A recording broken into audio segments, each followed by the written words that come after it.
hurt, but don't stop." The words drag across her tongue like gravel. Ada Merrick clings to a gray post where the fence has fallen to a ragged V. Catclaw rakes bright across both thighs, blood slick and hot. Wind moves the mesquite. The river whispers under cottonwoods. Far behind, a man curses and a second voice laughs, then both sounds blow thin on the heat. Hoofbeats come steady from the west. Not a chase rhythm, a working rhythm. A bay gelding breaks from the glare, and a rider draws rein, hat low, shoulders square. He sees the blood before he sees her face. He is off the saddle in one clean motion. His voice is rough but even. "Easy now." A canteen, a strip of old shirt, a small tin of lard for cracked leather that will do for a salve. This will sting. Water hits the torn skin and Ada stiffens, breath snapping. "Don't stop," she says, jaw tight, eyes on a dragonfly needling the air. He keeps pouring until the water runs pink to clear.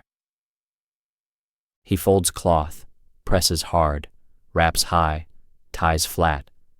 When his fingers find grit, he washes again, patient as a farrier. "Name," he says. "Ada." She swallows. "You." "Gideon Pike." He nods at the brush. "You got someone behind you." "Two," she says, and her mouth trembles, then steadies. "I ran."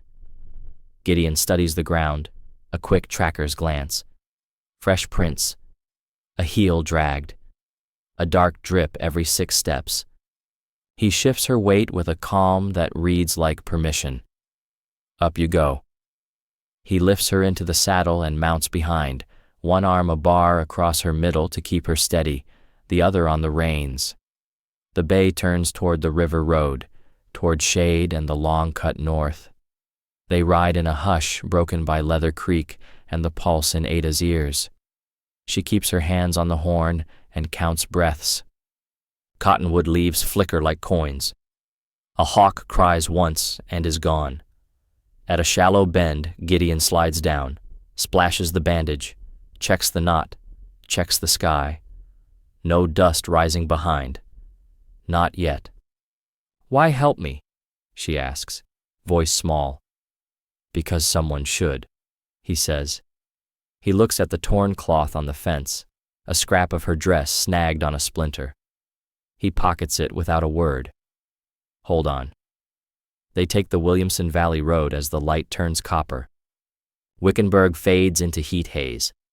Ahead, low hills lift like folded knuckles. Gideon's place sits beyond them, a square of boards and a water trough under a leaning cottonwood, a promise he has kept for no one in years. Tonight, it will have to be enough. The bay takes the last rise at a walk, ears forward, and the ranch shows itself in pieces.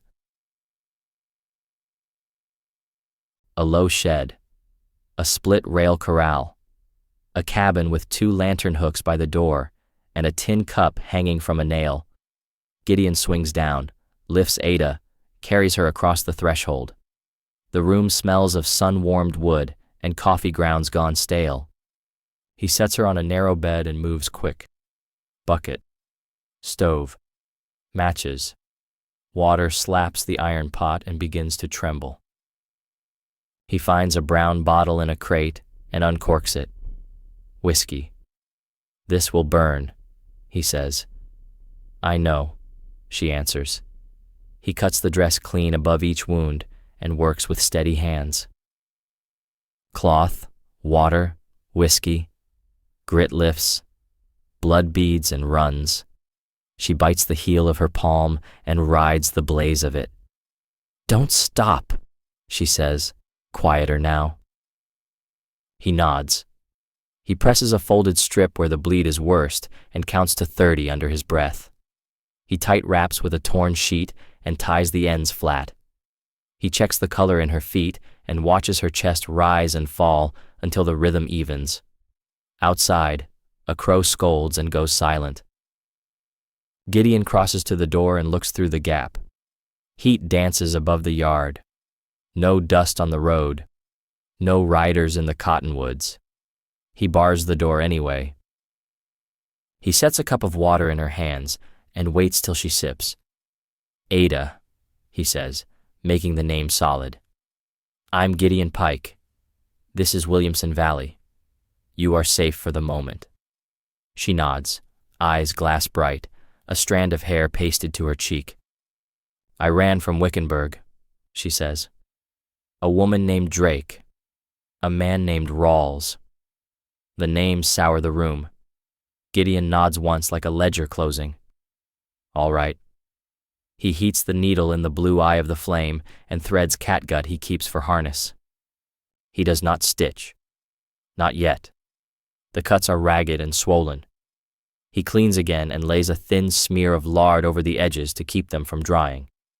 He braces her thigh with his hand and feels the tremor. You'll need a doctor to close these proper, he says. Prescott. Whipple. Tomorrow, she whispers. If they do not find me. He meets her eyes. They will try. Sevens. Hoofbeats drift up from the road like a thought. One rider. Then another. Gideon blows out the flame and moves to the window. Two silhouettes on the lower track, hats low, horses lathered. The men slow at his fence and study the ground. Gideon's hand rests on the Spencer that leans by the door. He breathes once and does not lift it. The riders move on, the sound of iron fading into heat. Ada sags back and lets the bed take her weight. The room holds still. The pot hisses, and a thin line of steam climbs toward the roof. Gideon fixes the bar on the door, sets his back to it, and listens for anything that does not belong. Sleep if you can, he says. I'll keep watch. Her eyes close on a breath. The day slides into copper, and then into blue, and the cottonwood outside writes shadows on the wall like a prayer someone forgot to finish. Dawn lifts in thin bands over Williamson Valley, cold light on the trough, dust silver on the rails. Gideon is already up. Coffee breathes on the stove. He checks the bandages, checks her pulse, counts the rise of her chest. Ada wakes hard, then softens when she remembers the door bar and the steady figure by the window. She tries to sit. Pain bites. He steadies her with one hand and pours water with the other. He speaks low so the room feels safe. He says, "We go to Prescott today." She nods and watches steam curl from the cup. She says, "A doctor." He says, "Whipple Barracks. Montoya if he is in." Hope moves behind her eyes like a new flame. He lays out a plan on the table with a carpenter's care. Old skirt, fresh petticoat cut short for wrapping, a man's linen shirt, a narrow belt to keep the dress from catching, a field scarf to hide her hair. She changes while he waits outside the door and pretends not to hear her breathing through the pain. When he steps back in, she looks smaller, but harder to see, a shadow that could pass on the road. He sets a slice of bread and a tin of peaches on the table. She eats slow, then faster. She says, "I can ride." He studies the set of her jaw. He says, "You can sit the saddle. I will ride." Outside, the corral stirs. The bay shakes his mane and noses the rail. Gideon checks hooves, cinch, the spare canteen. He loads the Spencer and slides it in a scabbard. He tucks the Colt under his belt and hands Ada a cap and ball pistol wrapped in cloth. He says, "Only if I say, or if I fall." She holds the weight and nods. He shows her a signal he learned on a winter march. 2 taps on the saddle horn means stop. A flat palm means down. A touch to his shoulder means quiet. He says, "Say them." She repeats each one and does not lose a beat. They step into the morning. The cottonwood keeps its shadow over the porch. Gideon throws both lantern hooks with a finger like a habit and thinks of empty nights when no one waited. He lifts Ada up, then mounts behind, his arm a brace that is more promise than force. The horse moves out, hooves soft on sand, then sharp on rock. They take the low track that keeps the sun at their backs. The air smells of creosote and something like rain that never comes. A single rider appears far off on the ridge and stops, a black pin against a pale sky. Gideon does not look long. He keeps the bay at a working jog and speaks without turning his head. He says, "If we are followed, we turn through Skull Valley and cross at the shallow ford." She says, "And if they catch us?" He says, "They will not." The words land like stakes in hard ground, and for the first time since the fence, she believes him. They keep the river on their left until the cottonwoods thin and the land opens to low hills.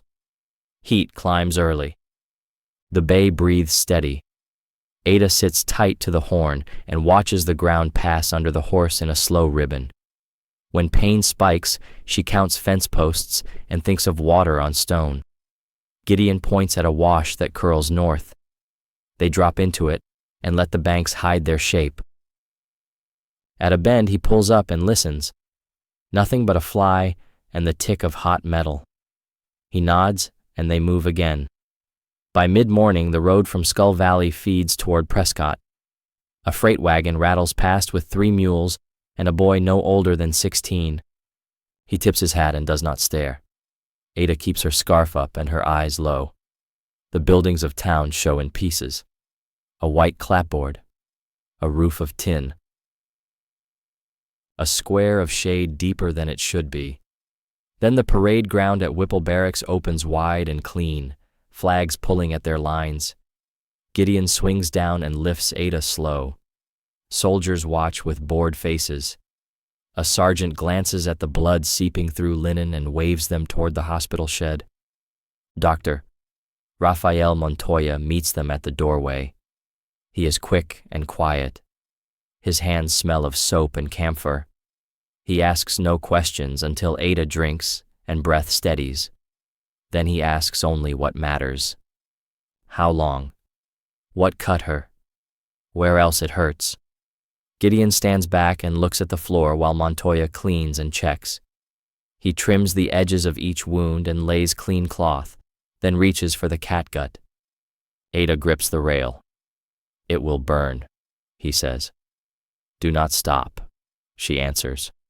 He nods once and works in small, even stitches that look like someone finally saying yes to the skin. Tears run and she lets them. Gideon looks away and watches light move across the far wall. When it is done, Montoya paints along the line with iodine and wraps both thighs with fresh roll bandage. He speaks in a tone that makes the room feel bigger. Keep the dress loose. Change the wraps tonight and tomorrow. No creek water. Only boiled and cooled. He writes a note and folds it into Gideon's hand. If Sheriff Cobb asks questions, show this. She is under my care. Gideon thanks him and asks how much. Montoya shakes his head and points at a corked jar on a shelf. Bring me clean honey next time you pass, and coffee that has not given up. They step back into noon. Prescott hums in a steady way that makes danger feel like a story told in another room. Ada breathes deeper. She feels the pull of the sutures and welcomes the order in their ache. Gideon ties the note inside his vest and leads her to the shade of a cottonwood by the parade ground. A telegraph clicks in a shack across the dirt. A stage bell rings 2 streets over. For a long moment they do nothing but sit and be alive. Then Gideon says they will eat and head home by the long road. Ada nods. Hope warms like a small coal behind her ribs, stubborn and bright. They reach the ranch at dusk, a copper line under the clouds, the cottonwood throwing long fingers across the yard. Gideon lifts Ada down and the world tilts, then steadies. He gets her inside and sets a chair by the window so she can see the yard and the road. He kindles the stove and the room breathes warm. Bread, beans, coffee that tries to be kind. She eats slow. He lays out boiled water and fresh cloth. He changes the wraps like Montoya said, hands sure, voice low. She grips the chair rail when the sting builds. "Do not stop," she says, almost a habit now. He does not. The house settles around them, wood popping, a moth ticking at the lamp. Gideon draws the bar and checks the Spencer.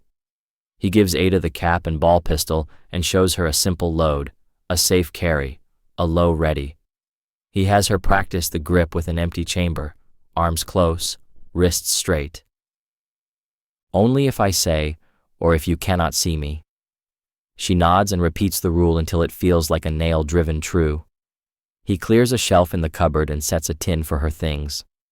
A small shirt, a folded note, a stub of pencil.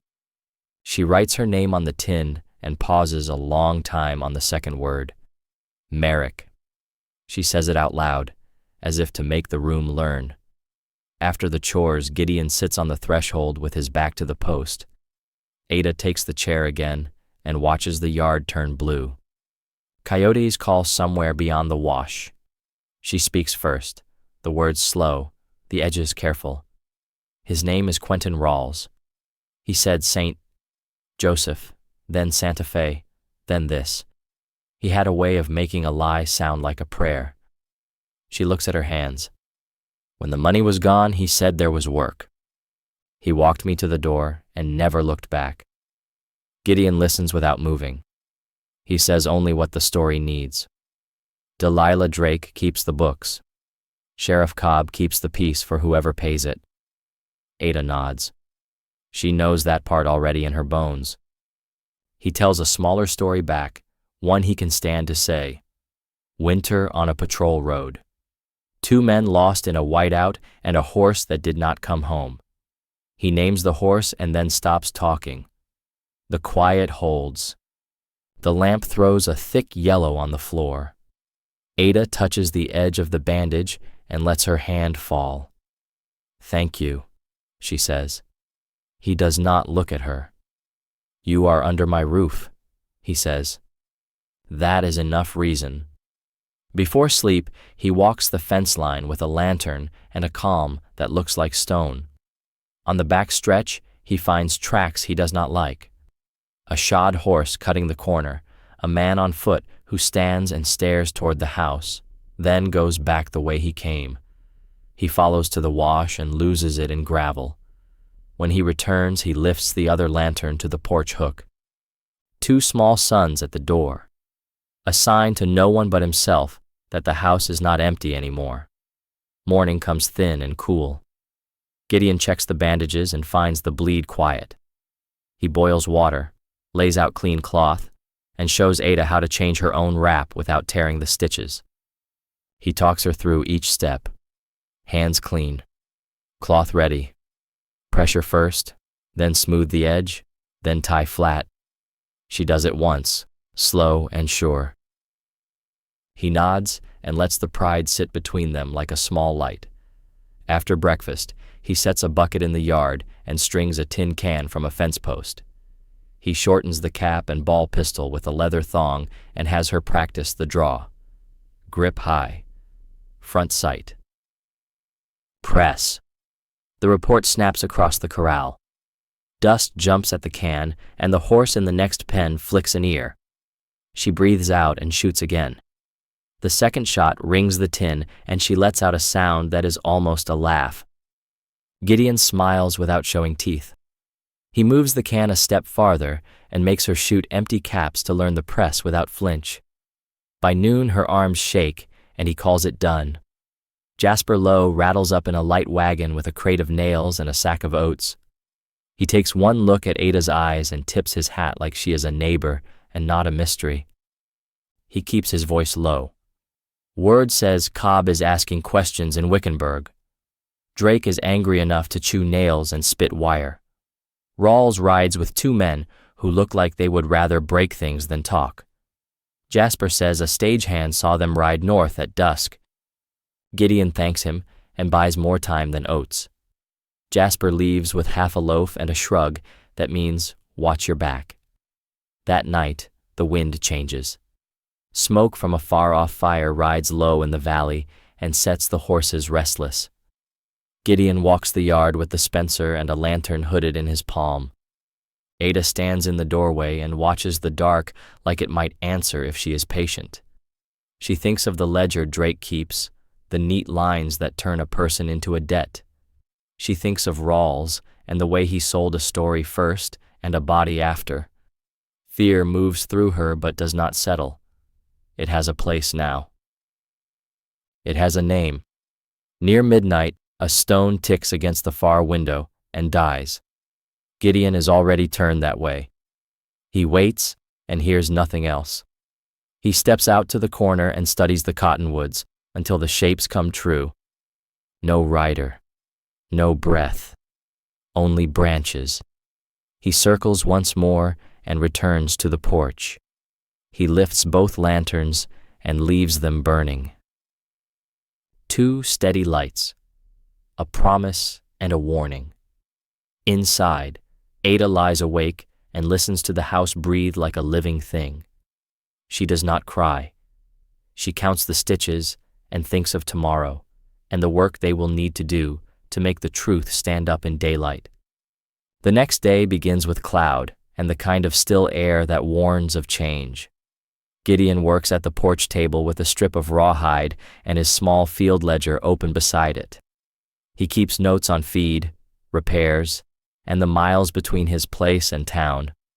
Ada watches him write, her bandages hidden under a clean skirt. She asks about the book, and he tells her it is a habit from soldier days, a way to make sense of what can't be trusted to memory. She nods and says softly, "They kept a book, too." He looks up. "Drake?" She says yes, and the word lands heavy. Every name she remembers sits there with a number beside it. She says there were women who could not read their own debts, only the shapes of their names. Some were crossed out when they disappeared. Gideon closes his ledger and says, "Then we find theirs." They spend the morning going through what she can recall. Faces. Times. The kind of paper used. Ada draws a rough outline of the room in Drake's house where the ledger sat, near the stair and the window with the yellow curtain. Gideon sketches the back street and the stable behind it, places a cross where he once saw Cobb's horse tied. By noon they have a plan that is mostly prayer. He will ride to Prescott for a word with Camilla Shore at the Arizona Miner and ask what the paper will print if there's proof. Ada will stay here, keep the lamps low, and wait for the sound of his horse. She nods, but the agreement sits sour in her chest. "I can shoot," she says. "You taught me." He ties his hat strap and answers, "That's why I trust you." Before he leaves, he checks the bandages one more time. The flesh is healing, pink and tight, edges clean. He wraps new cloth and rests his hand on her knee a moment longer than duty calls for. "You'll be fine," he says. "Just keep the light inside and the door bar down." She nods and does not trust her voice. When the sound of the bay fades down the wash, she stands in the doorway and listens to the world return. A magpie scolds in the oak. The wind shifts from the south and smells of rain. She moves through the house the way she remembers him doing, checking each latch, lifting the lamp, watching how the light bends across the floor. For the first time since she ran, she feels the ground under her as something she might belong to. By mid-afternoon, the sky darkens and thunder rolls somewhere west. Ada lights both lanterns early, hangs them in the window, then sits at the table with Gideon's pencil and a scrap of paper. She writes her own name again, full this time, and under it one more word. Free. Gideon reaches Prescott before dusk. The town smells of wet dust and horses, the main street half empty under a low gray sky.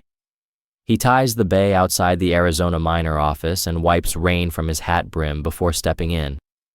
Camilla Shore looks up from a desk buried in paper. She's small, sharp-eyed, and tired in a way that comes from listening too long to lies. Gideon sets his hands on the counter and says what he came for. I've got a witness to a trafficking racket in Wickenburg, a woman named Ada Merrick. She can name the broker and the sheriff who keeps the door open. Camilla studies him, tapping her pen. And proof?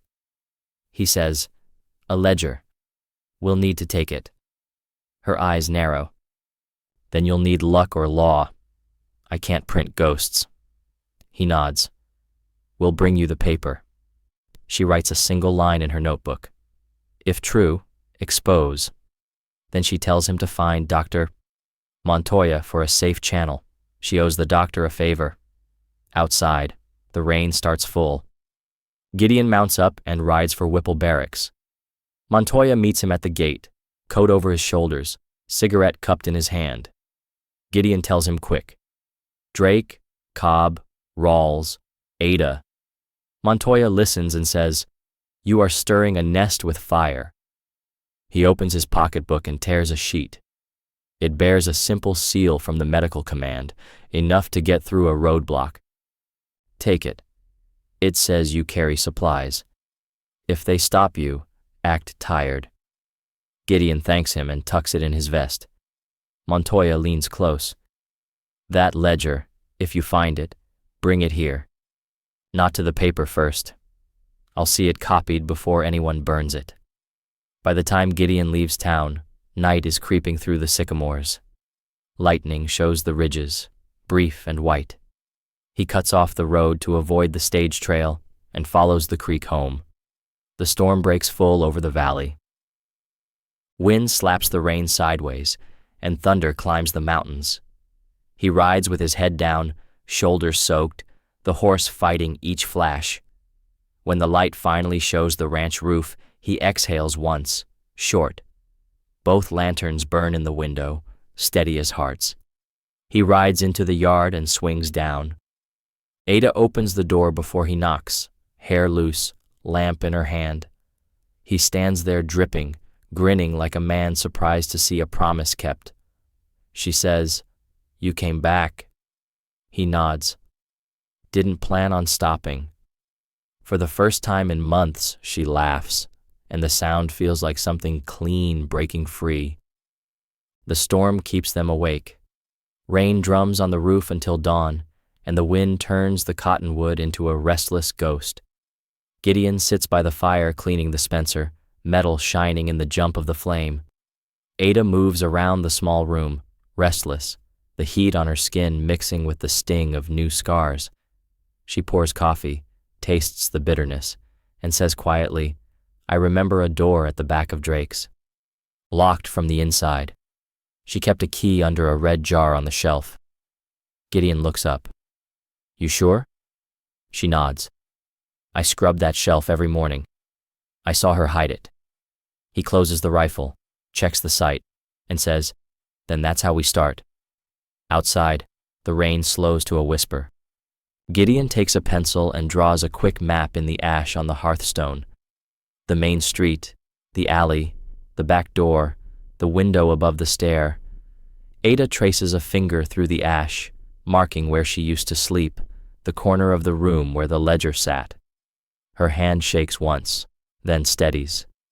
He says, We ride after sundown. I'll go in. You wait at the stable. If you hear 3 clicks on the hammer, that's trouble. She looks up. And if you don't come out? Then you run, he says. She doesn't answer. He watches her tie her hair back with a strip of cloth, movements clean and sure. She says, I won't run again. He doesn't argue. By noon, the clouds break, and the light comes back hard and clean. The hills breathe steam. Gideon sharpens his knife and wraps it in cloth. He checks the saddle, the cartridges, the note from Montoya. Ada helps pack a small bag, cloth, food, a jar of lard for the horse's sores. Their hands brush once over the tin of cartridges, a brief spark that feels too human for what the night promises. She says, You could leave this alone. He answers, And live knowing someone else won't get out? She has no reply. As evening falls, the valley turns gold, then gray. They eat in silence, The bay stamps once at the corral. Gideon lifts both lanterns from their hooks and leaves them unlit on the table. He says, "Keep these ready. If I don't make it back by dawn, light them both. Jasper will see them from the ridge." Ada's throat tightens, but she nods. "You'll make it," she says, and he gives her a small half-smile that almost believes it. The last light slides away, and the house folds into the sound of crickets and far thunder. When he rides out, Ada stands at the window watching the rain clouds gather again, two dark shapes against a bruised sky, the horse and the man, fading into the storm. Night folds over Wickenburg like a wet blanket. The main street lies half asleep, lanterns guttering under eaves, the smell of damp hay and whiskey floating between the buildings. Gideon ties the bay behind the livery and waits until a wagon rattles past before cutting through the alley. He moves with a soldier's patience, counting each step between pools of light. When thunder rolls, he crosses the yard and finds the red jar where Ada said it would be. The key is there, cold and slick. He breathes once, fits it into the lock, and turns slow. The latch clicks soft as a sigh. Inside smells of perfume gone stale and lamp oil. He eases the door shut and waits until his eyes adjust. Footsteps upstairs, heavy, pacing. Drake's voice carries down, low and sharp. Another answers, a man's drawl he knows. Rawls. Gideon freezes, listens. "She's out there somewhere," Rawls says. "You find her, you bring her back, or Cobb will find you another way." Drake laughs, the sound brittle. "Let him try. I have her name and the ledger. She's nothing without paper." Lightning flashes through the curtained window. Gideon moves toward the desk. The ledger sits open, ink still wet on a half-finished page. He reads enough to see what he needs. Columns of names, numbers, initials, debts, transferred, collected. Ada's name near the bottom, written twice. He slides the book into his coat and hears the stair creak. No time. He ducks behind the drape as Rawls comes down, boots heavy, pistol loose in hand. The man lights a cigar, mutters to himself, and steps out the back door. Gideon waits 3 breaths, then slips through the window and drops into the yard. He lands hard, the mud breaking his fall. He makes it to the horse when a voice cuts the dark. "You always were predictable, Pike." Cobb steps from the shadows, shotgun easy on his arm, brim dripping. "I'd hate to spoil a good reunion." Gideon straightens, mud sliding off his coat. "You're late," he says. "Ledger's gone." Cobb grins. "Maybe. But you won't ride far." Thunder splits the air, and in that moment, Gideon swings the rifle from the scabbard and fires low. The shot takes Cobb in the shoulder and knocks him back against the trough. The gun roars, horses scream, and the street wakes like a struck hive. Gideon mounts and drives the bay hard through the back lane, the ledger under his arm, rain in his face. Behind him, voices rise, lights flare, a bell rings somewhere.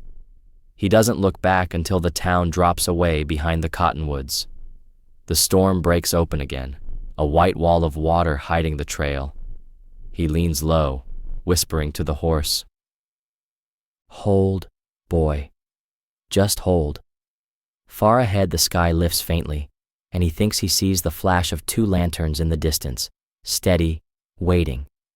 The rain dies sometime before dawn. Gideon rides through fog that clings to the low country like smoke.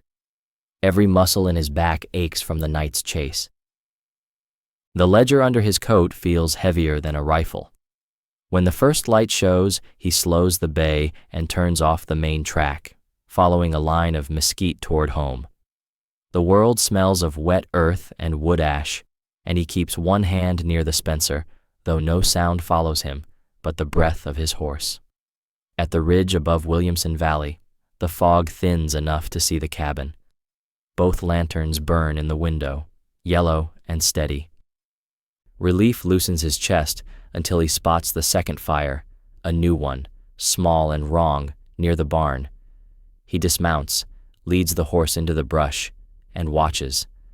A rider stands beside the corral post, coat long and hat low, studying the tracks that lead from the yard. The man bends, touches the mud, then turns toward the house. Gideon moves before thought can argue.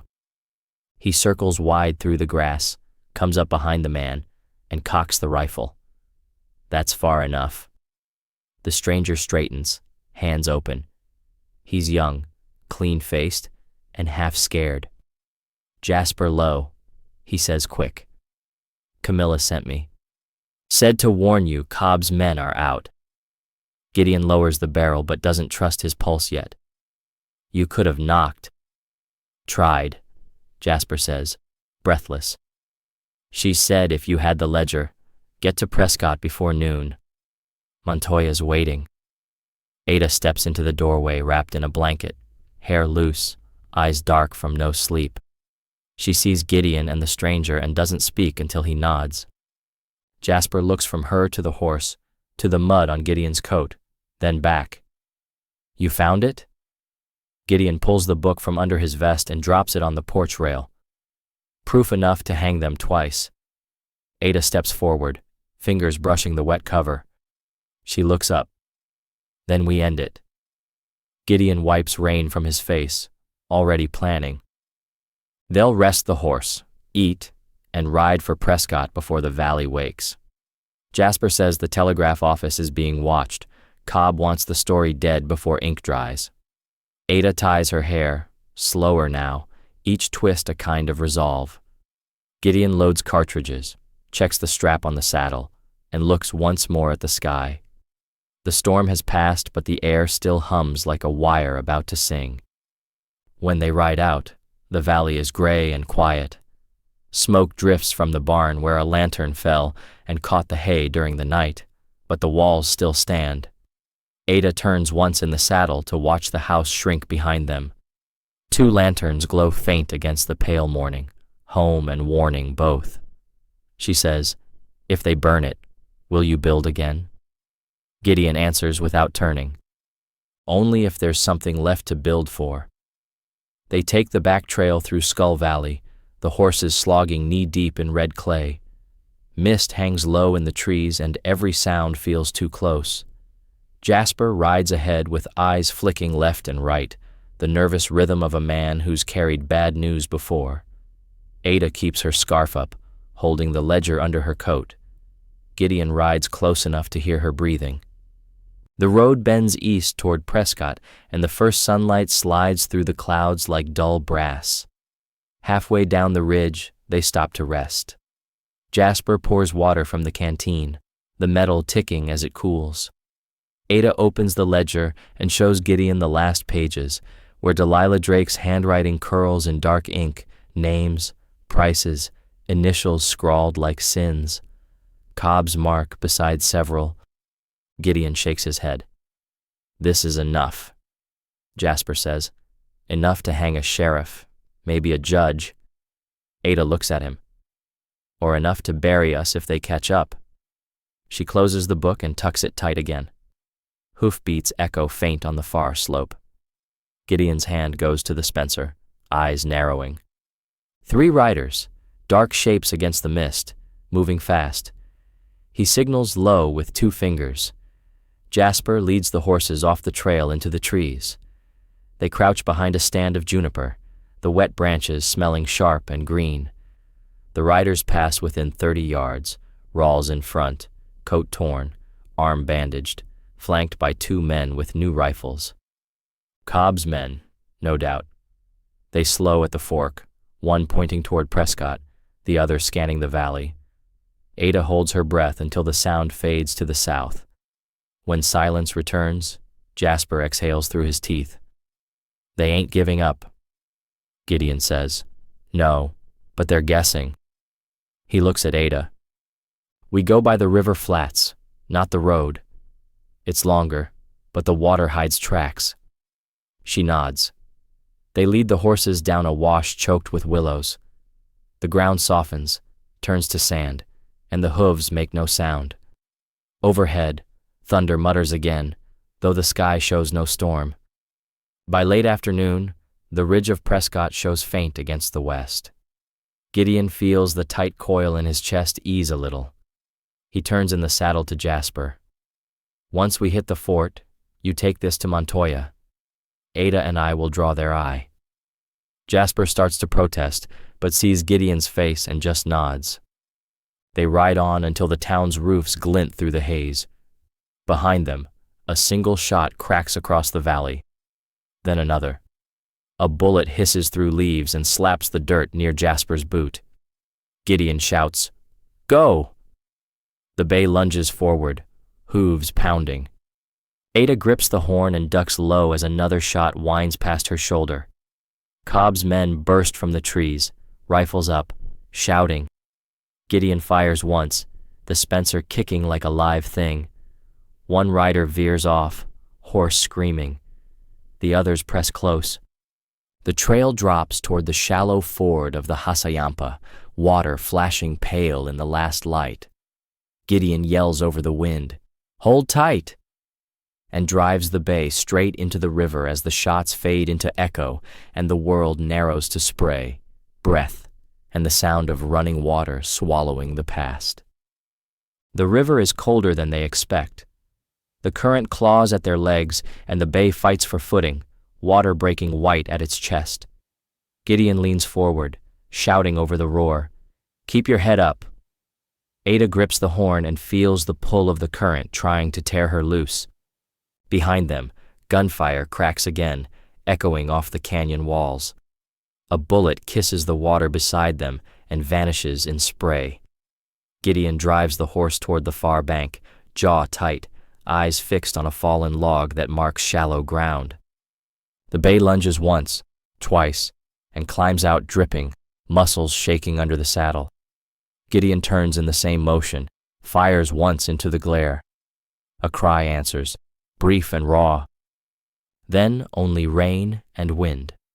Jasper bursts out of the brush 50 yards downstream, half drowned but grinning, the ledger still clutched in its oilskin wrap. "Still got it!" he yells. Gideon waves him on.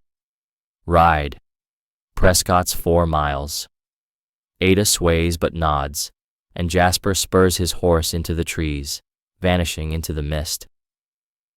Gideon watches him go, then turns back to the water. The riders haven't followed. One horse thrashes in midstream, the other turning back. Cobb's men have lost their nerve. Gideon lowers the rifle and breathes hard. He looks at Ada. Her lips are pale, hair plastered to her face, but her eyes are clear. "You hurt?" he asks. She shakes her head. "Not worse than before." He smiles. "Then we're doing fine."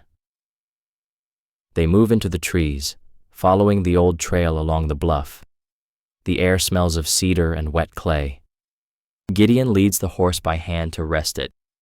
Ada limps beside him, boots squelching. Every few minutes he glances back, listening for the sound that isn't there. When they reach the hollow between 2 ridges, he stops. "We'll hole up here till light," he says. She doesn't argue. They strip the saddles, spread a blanket near a dry ledge. The storm has blown itself east. Now the world feels emptied out. Gideon builds a small fire with dead pine and shields it with his body. When the flame catches, Ada crouches near the heat and presses her hands close. The smoke crawls low and sweet. She looks at him through the flicker. "You think Jasper will make it?" "He's quick," Gideon says. "And he's scared. That's the right mix for staying alive." She nods. Silence settles again. The wind shifts, carrying the smell of blood and ash from the far valley. Ada draws her knees up and wraps her arms around them. "You didn't have to come back for me that day," she says. "You didn't know who I was." Gideon stares into the fire. "Didn't matter," he says. "Sometimes you just do what's right and hope it stays that way." The flame snaps and throws sparks into the dark, and for the first time since Wickenburg, she lets the quiet hold her without fear. Dawn creeps gray through the trees, soft and cold. Gideon wakes first, rolling to his feet before the light finds the ground. Ada stirs, stiff from sleep, her hands still near the dying coals. He presses a finger to his lips and listens. The world feels wrong. The wind carries more than birds and water. Hoofbeats. Faint, patient, closing. He kicks dirt over the fire and grabs the Spencer. Up, he whispers. She rises, winces, grabs her pistol. They move uphill, slipping between wet rocks and roots. Below, 3 riders appear through the fog, Cobb's men again, moving slow, rifles out. Gideon signals left, and they crawl to a ledge that overlooks the crossing. The men dismount, scanning the banks. Ada steadies her breath, counting the seconds between each step. One man kneels and studies the mud. Tracks fresh, he calls. They didn't cross far.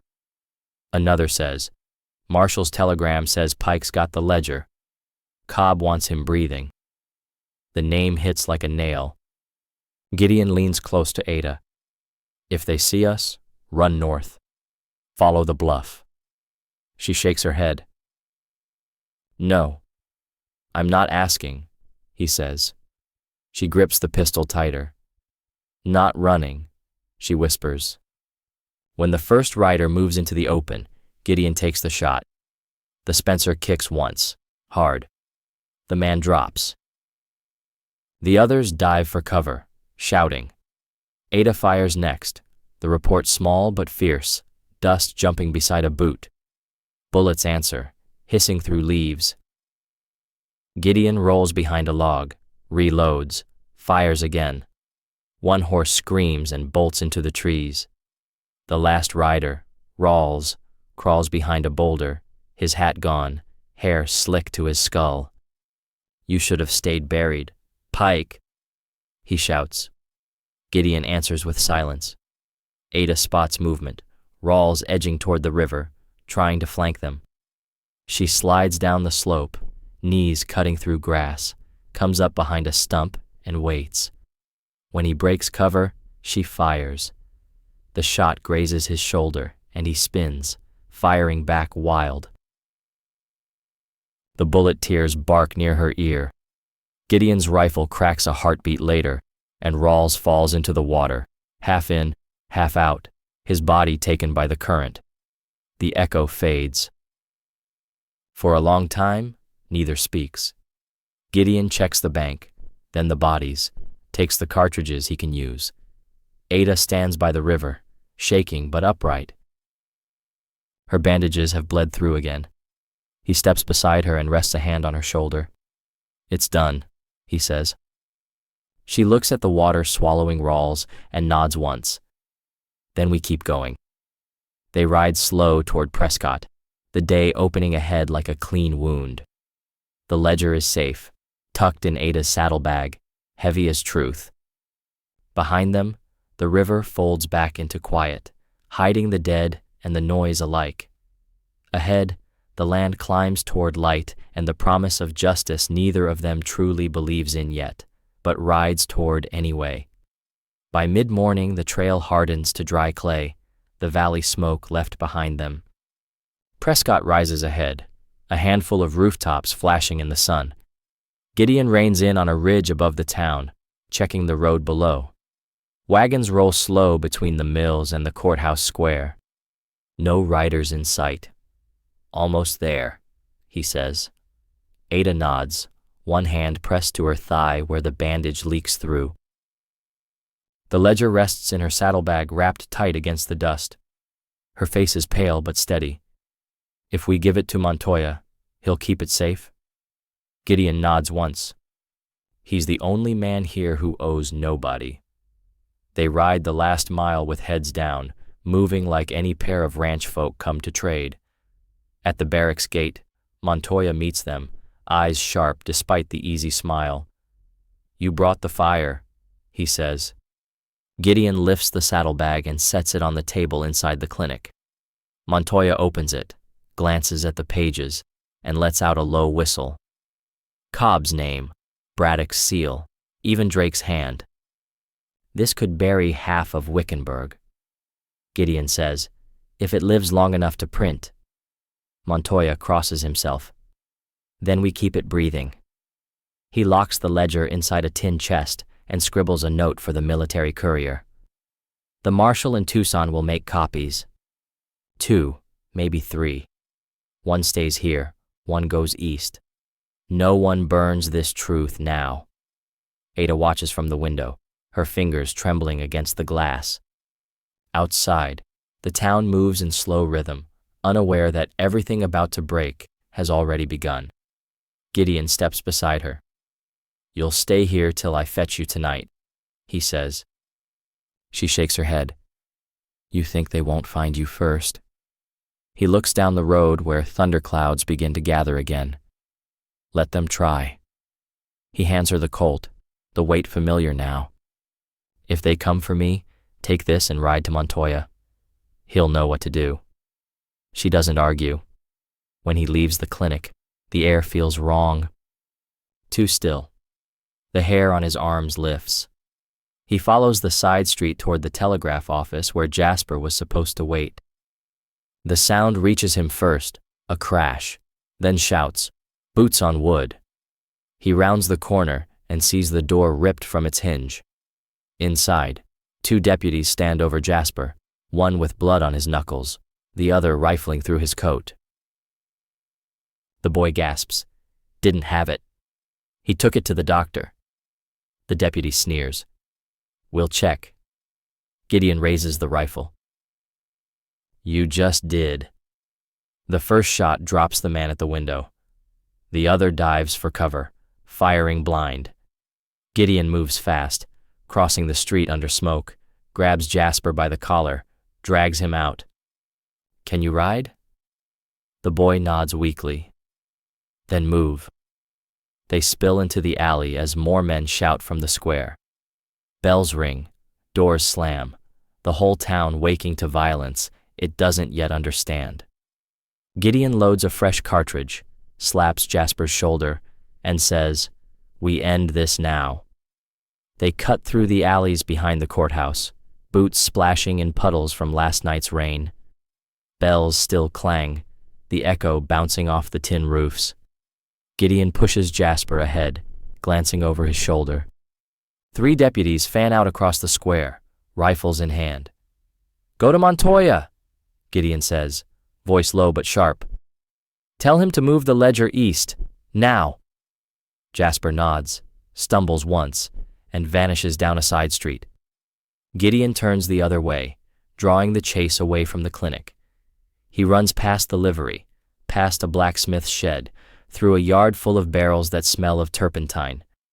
A bullet splinters one open, liquid spilling like fire. He ducks behind a wagon and returns a shot. The nearest deputy yells and drops his rifle, hand clamped to his arm. The others hesitate, shouting orders that no one hears. Gideon reloads and breaks for the alley beyond. The town's noise becomes one long roar, boots, shouts, glass breaking, horses screaming. At the edge of the yard, he almost collides with Ada. She's on foot, skirts muddied, pistol in both hands. You told me to wait, she says. And you didn't, he answers, grabbing her wrist. You shouldn't be here. Neither should you, she says, breath shaking. Together, they move toward the stables. She points past him. Cobb's men, by the telegraph. Gideon looks and sees Cobb himself riding in, left arm bound in a sling, face pale but furious. The sheriff spots them and shouts, There! By the stalls! Gideon pulls Ada behind a feed wagon as shots tear through the boards. Splinters sting his cheek. He fires back, 2 quick rounds. Ada takes a breath and rises beside him, returning fire with her pistol. The second deputy falls, and for a heartbeat, the street goes still. Cobb reloads slow, deliberate, and walks forward. You can't run forever, Pike, he calls. That book won't save you. The law is me. Gideon answers, not anymore. He waits until Cobb steps into the open, the badge catching the light, then fires. The shot hits the tin star dead center and hurls the sheriff backward into the dust. The silence that follows feels heavier than the gunpowder smoke. Ada's hands tremble. She lowers the pistol, eyes wide. Gideon exhales, checks the rifle, then touches her shoulder.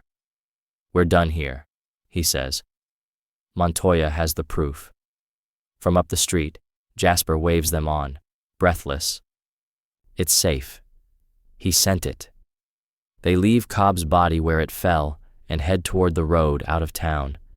Rain begins again, light and cool, washing the blood into the dirt. Ada leans against Gideon's shoulder as they walk, too tired to speak. You think it's over?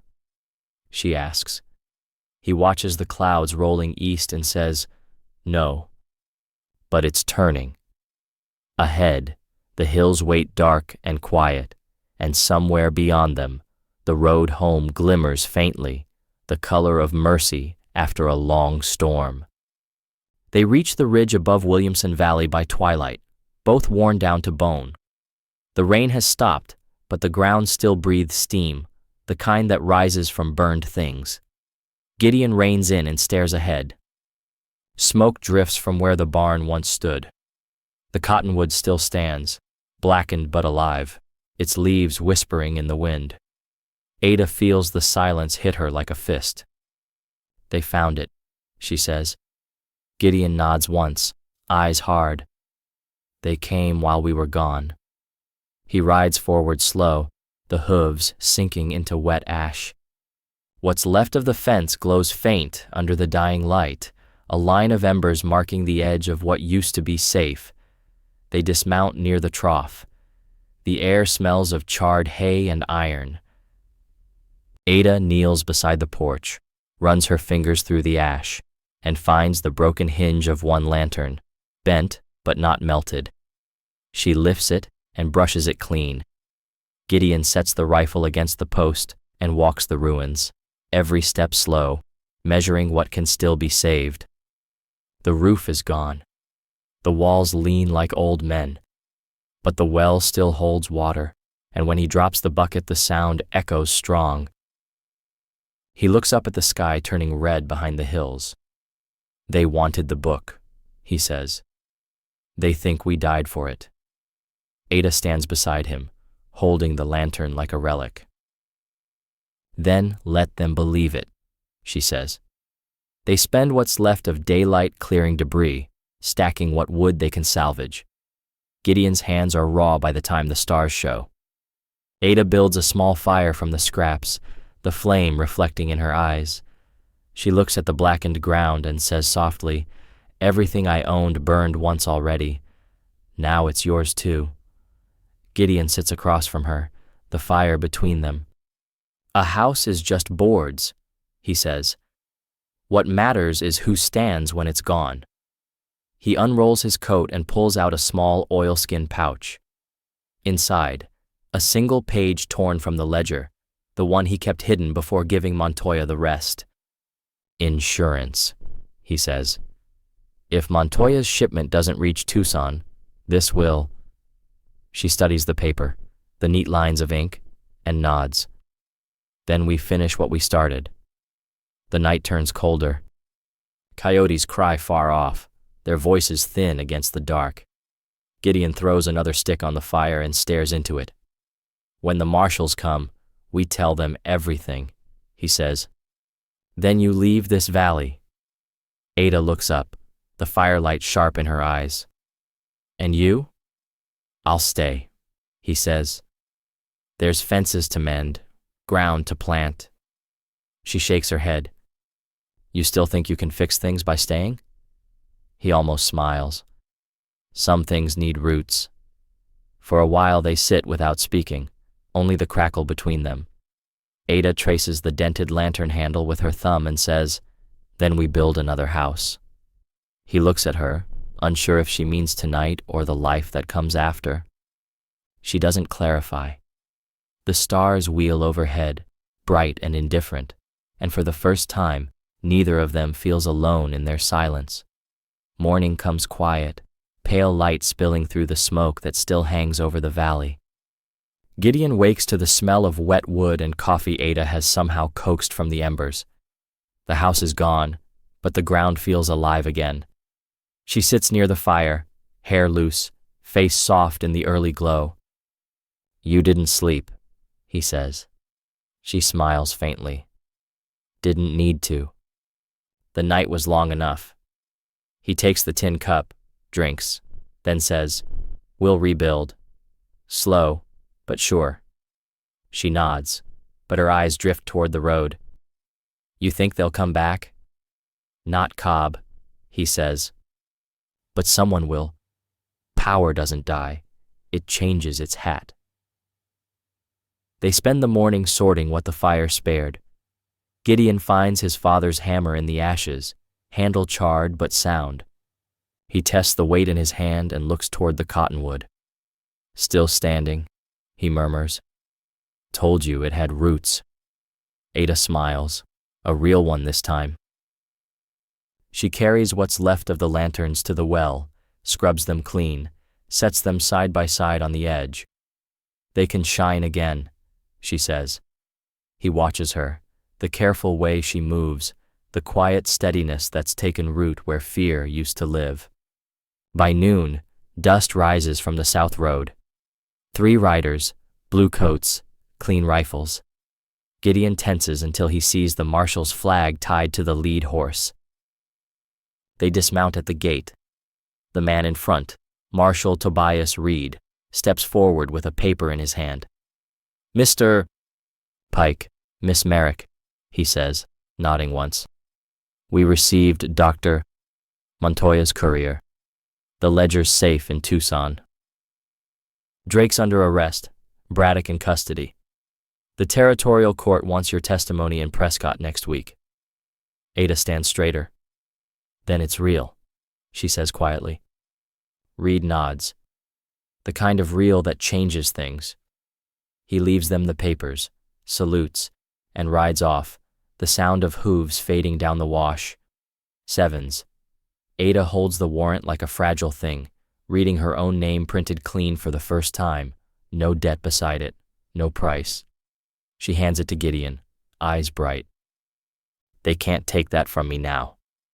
He folds the paper and tucks it into her palm. "No," he says, "they can't." The rest of the day passes in slow rhythm, patching what boards still hold, setting a new post for the porch, stringing line for the fence. When the sun sinks behind the hills, Gideon lights both lanterns and hangs them again, one on each hook by the door. Ada stands beside him, watching the light catch in the glass. 2 lights, she says softly. 2 promises. He looks at her, the lines of exhaustion softening into something like peace. "And both still burning," he answers. She reaches for his hand, not shy now, and their fingers lace in the glow. The valley breathes, the cottonwood rustles, and the night closes gentle around them, ashes cooling, oaths kept, and the first clean quiet of a life rebuilt from ruin. A week later, the road to Prescott shimmers under a high white sun. Ada rides beside Gideon, her legs still bound but stronger, the bandage hidden beneath a clean calico dress. The valley behind them looks smaller now, the fences mended, the ashes gone to soil. She glances back once and says, "It looks like it remembers." Gideon smiles faintly. Land always does. The trail crests, and the town unfolds below. Tents, roofs, flags, the courthouse square full of wagons. The air hums with the noise of life that hasn't yet learned what it owes to justice. They stable the horses near the livery and walk up the hill. Ada keeps her scarf tight against the dust.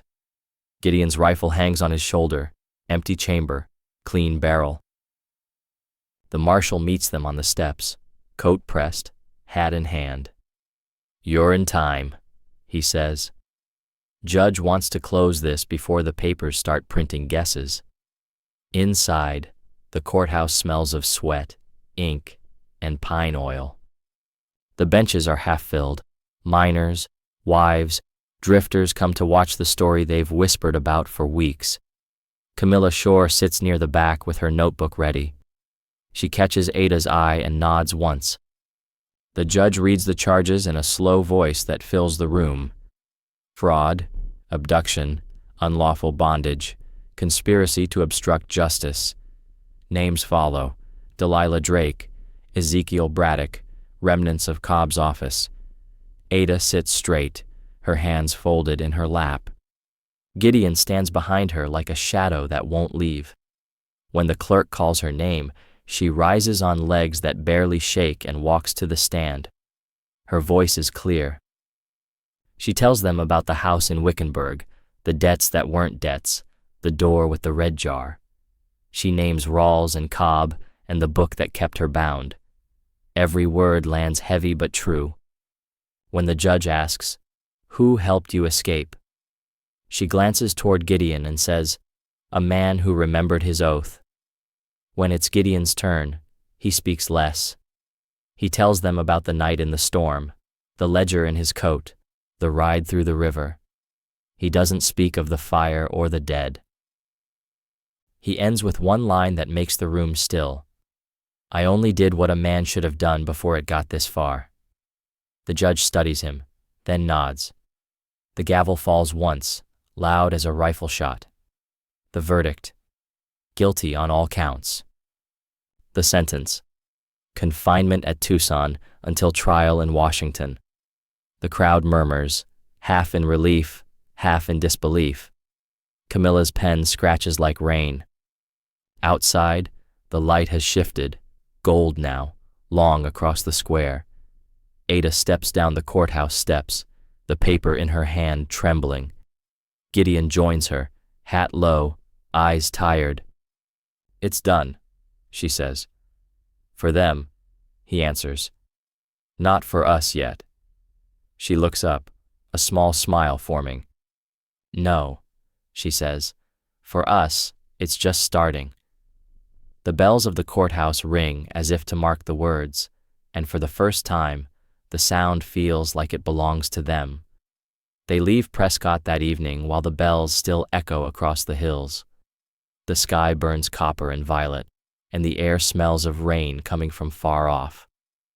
Gideon rides ahead, the bay stepping easy, Ada close behind on the roan mare borrowed from the marshal's string. The town shrinks behind them, the courthouse dome catching the last flash of sun before it slips under the ridge. Ada looks back once, then lets it fade. "Feels strange," she says. "To walk out free." Gideon glances over his shoulder. Freedom always feels strange at first. You have to learn how to breathe again. They follow the river road, where willows lean low and the air cools with every mile.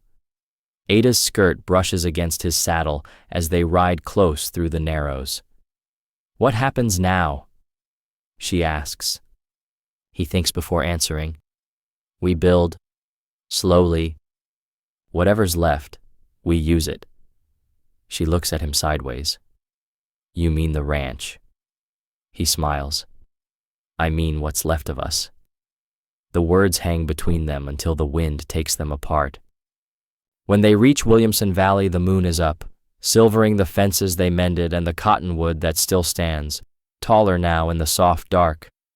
The porch lanterns burn steady. Ada slides down from the saddle and stands looking at them. "You lit them before we left," she says. "I didn't think they'd last this long." Gideon steps beside her, his hand brushing hers. "Some lights don't need tending," he says. They remember. She walks to the porch and sets her palm on the new door he built. It smells of fresh pine and oil. Inside, the fire catches with a single match. She pours water from the bucket, touches the old dented cup, the only thing that survived the fire. He stands in the doorway, hat in hand, and for the first time he looks uncertain. "If you want to head east, you can," he says. You've got your name cleared. The world's wide. She turns toward him, eyes steady. The world can wait, she says. I've had enough running. He takes a step closer. The light finds his face, softening the scars the war left and the years that followed. She reaches up, her hand finding the line of his jaw, rough and warm. You saved me twice, she whispers. Once from them, once from myself. He shakes his head. You did that on your own. But he doesn't pull away. Outside, the wind moves through the cottonwood, a sound like water and time. Gideon sets his hat on the table, strikes the lamp higher. Ada leans against the post, watching the flame settle between them. 2 lanterns, she says again.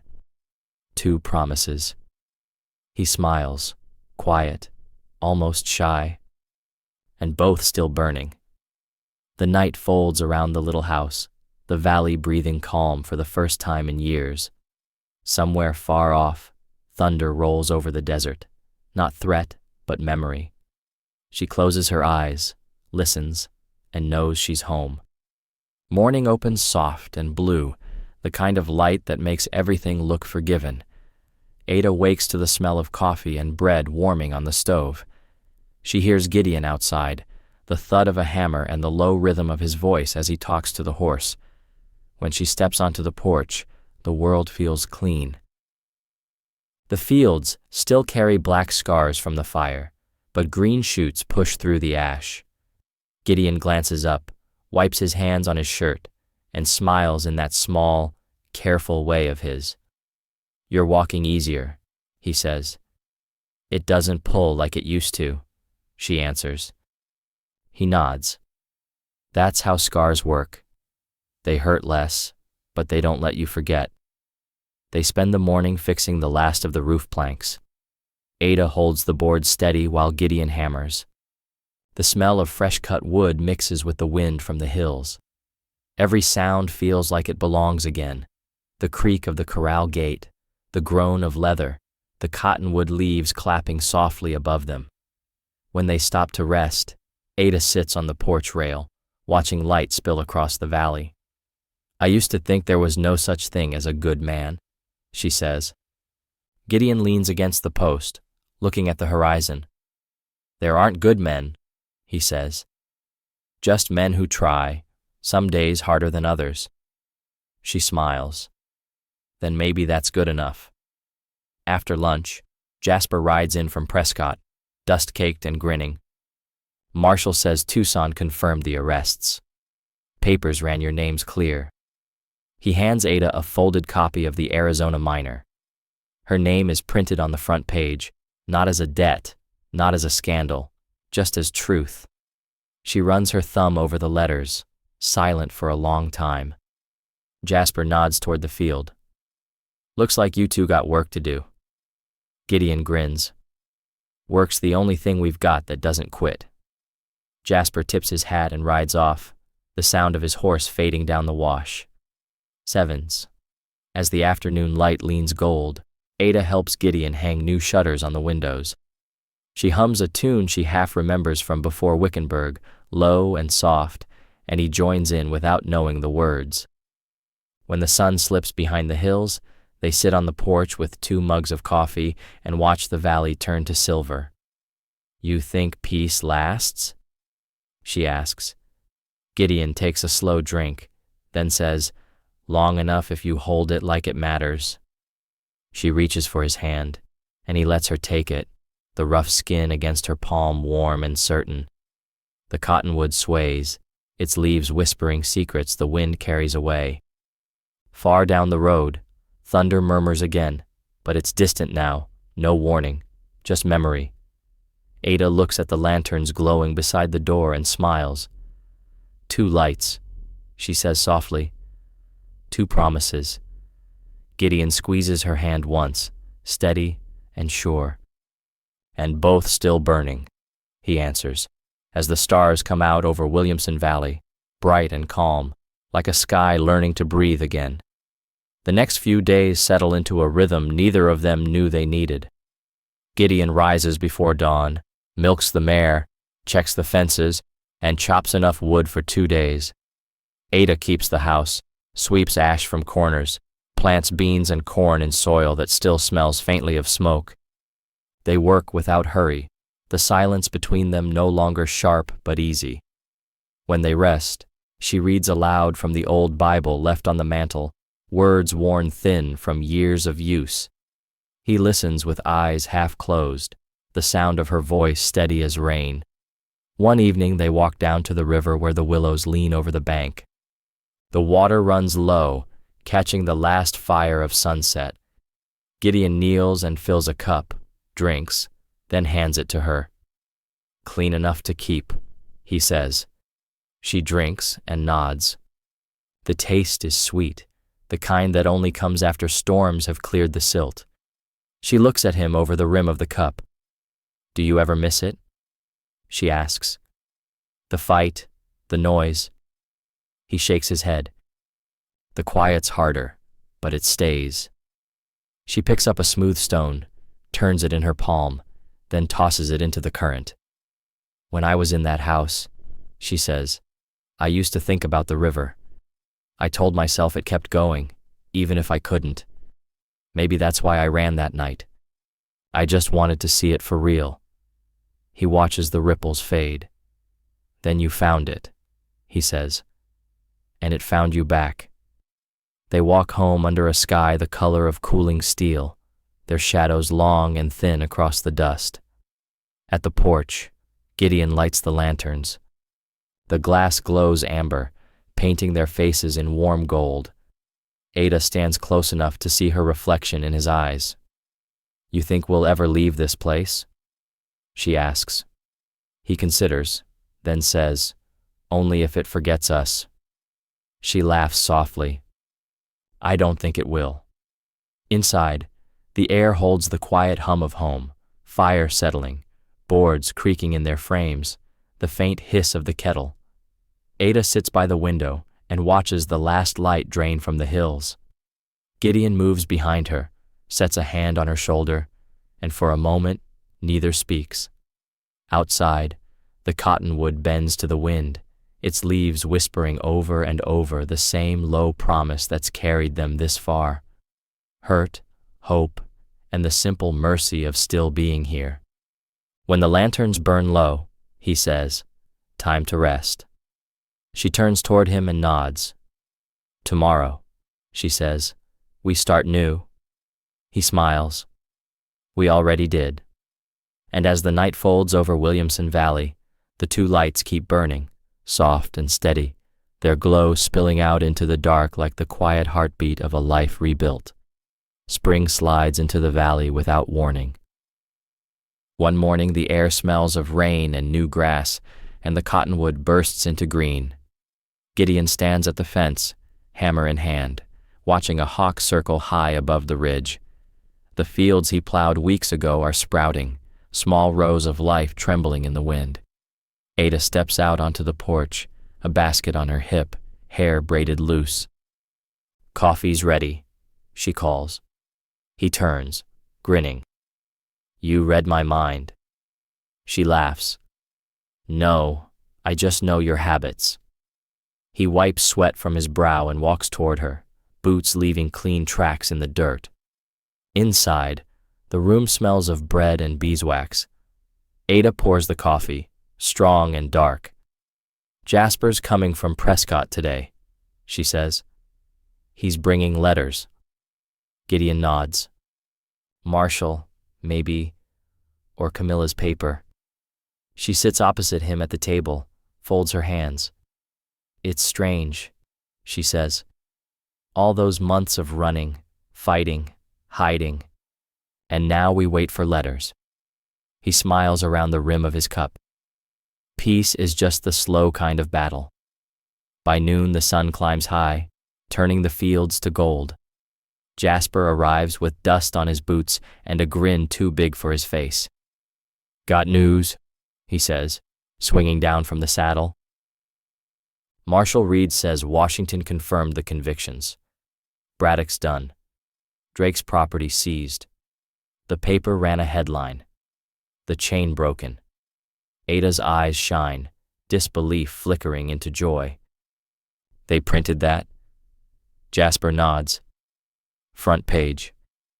Gideon takes the folded newspaper, reads the headline once, and hands it to her. Looks like you changed the world. Ada Merrick. She shakes her head. We both did. Jasper stays for supper. They eat on the porch, plates balanced on their knees, the air warm and humming with cicadas.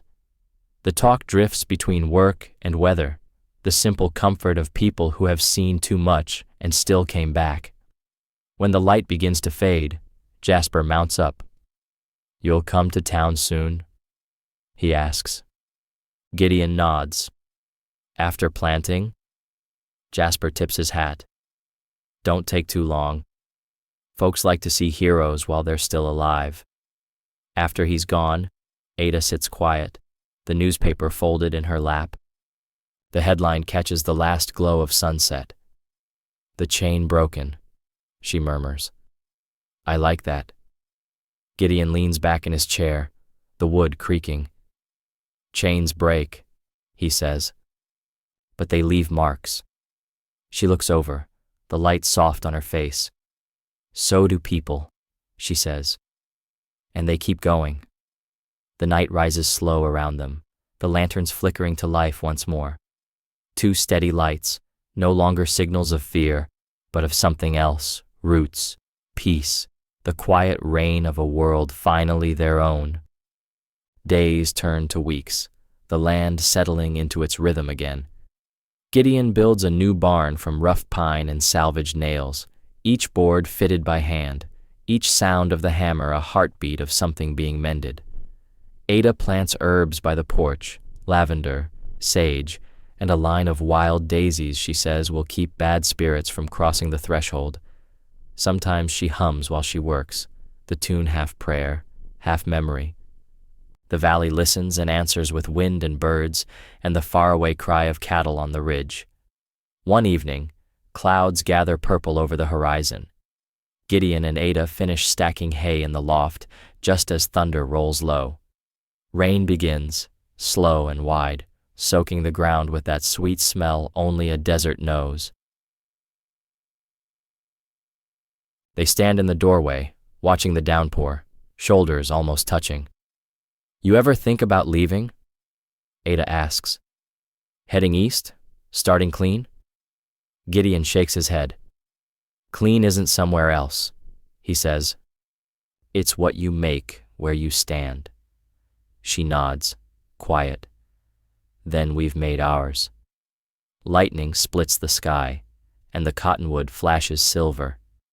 The two lanterns swing in the wind, but hold their light. Ada leans against the post, water dripping from her hair.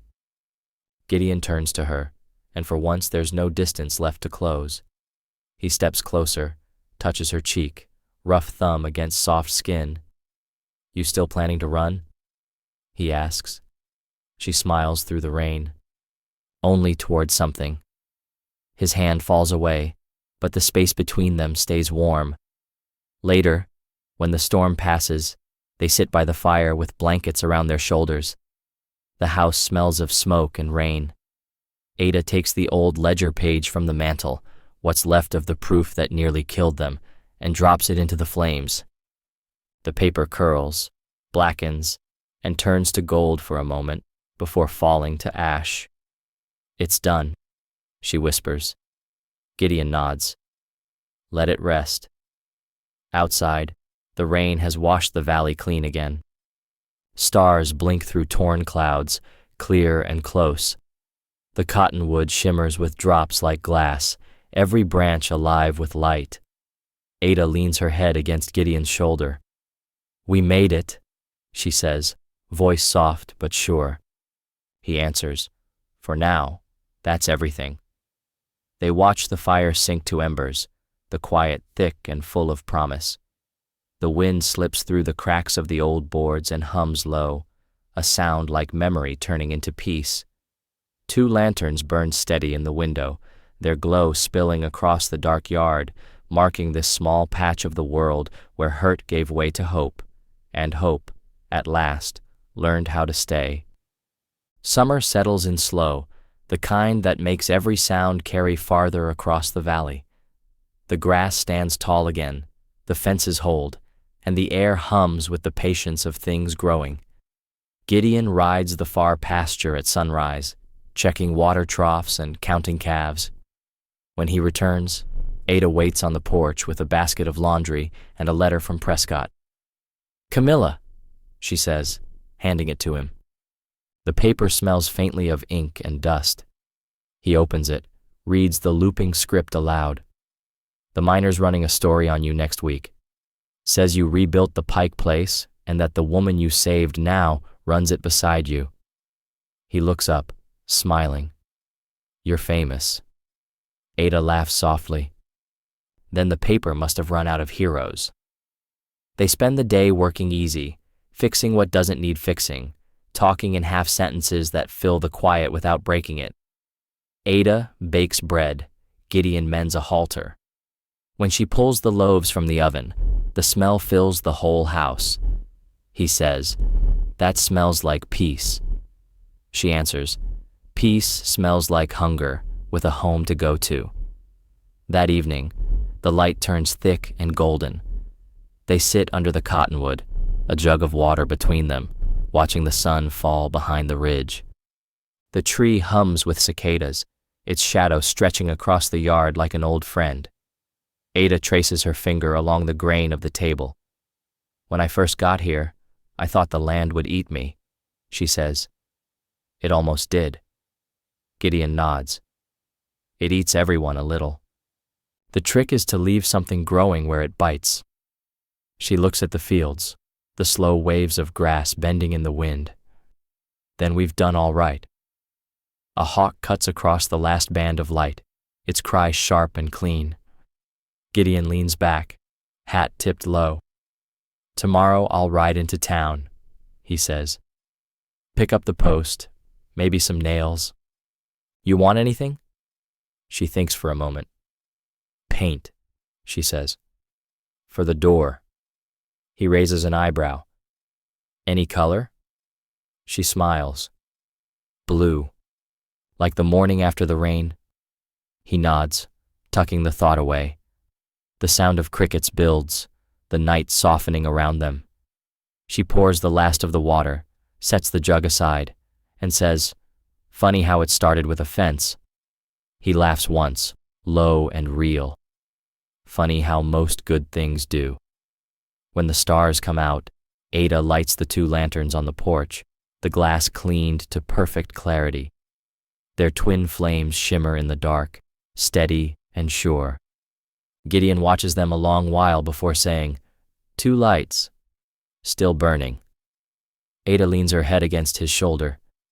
"Maybe they always will," she whispers, and somewhere in the valley a coyote calls, long and mournful but not lonely, as the night folds them both into its quiet promise of forever. The next morning breaks clear and gold, the air cool enough to feel new. Gideon saddles the bay while Ada packs a basket, fresh bread, honey, and a note folded small. "For Camilla," she says, slipping it into his pocket. He grins. "You trust me with words?" She laughs. "You carried me through worse." He touches the brim of his hat and rides out, the hooves kicking soft dust along the trail.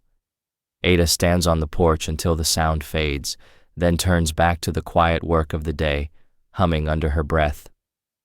The road to Prescott runs easy under the morning sun. The valley smells of mesquite and wet stone, the hills dark with promise. Gideon rides steady, half in thought, half listening to the rhythm of the world he's come to know again.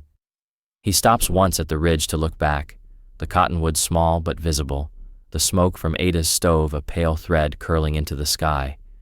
He thinks, that's home, and it lands in him with the weight of truth. In town, the world moves faster. Wagons clattering, voices thick with gossip. Camilla Shore stands outside the newspaper office, notebook in hand. "You made good time," she says, smiling. He hands her Ada's note and the bread. Payment in kind, he says. She reads the note, laughs quietly, and says, she writes like she's still fighting. I like her. Gideon shrugs. She's just telling it plain. Camilla's eyes soften. Keep it that way. People need to remember that heroes don't always ride off. They build fences. He tips his hat. We're working on that. He finishes errands and buys the blue paint Ada asked for, a color close to the sky after rain. The storekeeper wraps it in paper and says, fine choice. Means luck, that color. Gideon smiles. We could use a little. On the ride home, the wind picks up from the west, warm and strong, carrying the smell of sage. By the time he reaches the ridge, the valley glows beneath him like something newly born. Ada waits on the porch, the lanterns already lit though the sun's still high. When she sees him, she steps down barefoot, skirts brushing dust. You brought it? She calls. He lifts the can of paint, grinning. And change to spare. She laughs, the sound bright against the wind. Together they kneel at the door, open the can, and dip the brush. The first stroke shines deep blue, wet and beautiful against the pine. Like a promise, she says. Gideon nods. Then let's keep painting. They work until dusk, hands stained, the door drying to the color of morning. When the stars rise, Ada leans back against the post, brush still in her hand. Looks good, she whispers. Gideon looks at her, the lantern light in her eyes, and answers, so does the view. She laughs again, soft and certain. The cottonwood sways, the fields sigh, and two blue shadows stand side by side in the doorway, the man who stayed, the woman who survived, writing their own kind of peace across the last light of the west. By dawn, the paint has dried smooth and pale, shining soft as the sky before sunrise. Ada stands barefoot on the porch, a mug of coffee warming her hands, watching the first light catch the new door. It glows faintly blue, like the promise she whispered the night before. Gideon steps out behind her, hair damp from the wash basin, shirt half buttoned. He follows her gaze, smiling.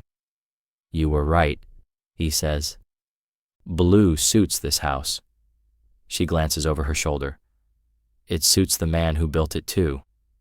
He laughs quietly, shaking his head. I didn't build it alone.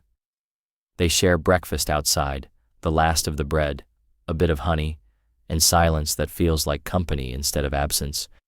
Down in the pasture, two calves chase each other through dew-heavy grass. The world smells of clover and wood smoke.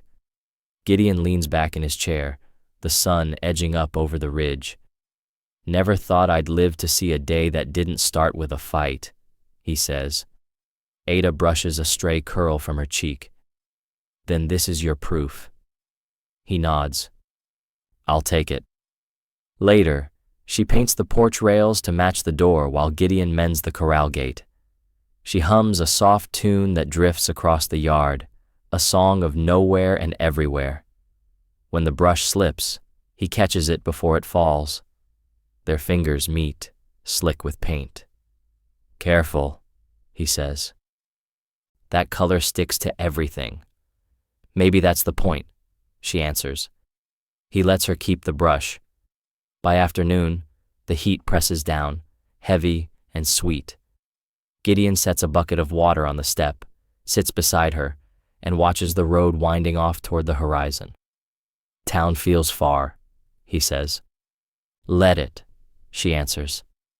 The world can wait. The breeze shifts, carrying the scent of creosote and the faint sound of thunder far to the south. Ada looks at the sky, the long stretch of clouds rising from the desert. Another storm? Maybe, he says. They come fast this time of year. She smiles, eyes narrowing at the light. Then let it rain. We've got a roof now. When dusk comes, they stand in the doorway, admiring the color once more. The blue deepens in the fading light, the lanterns glowing golden beside it. Ada traces the edge of the frame with her fingertips. "You ever think about how much a door holds?"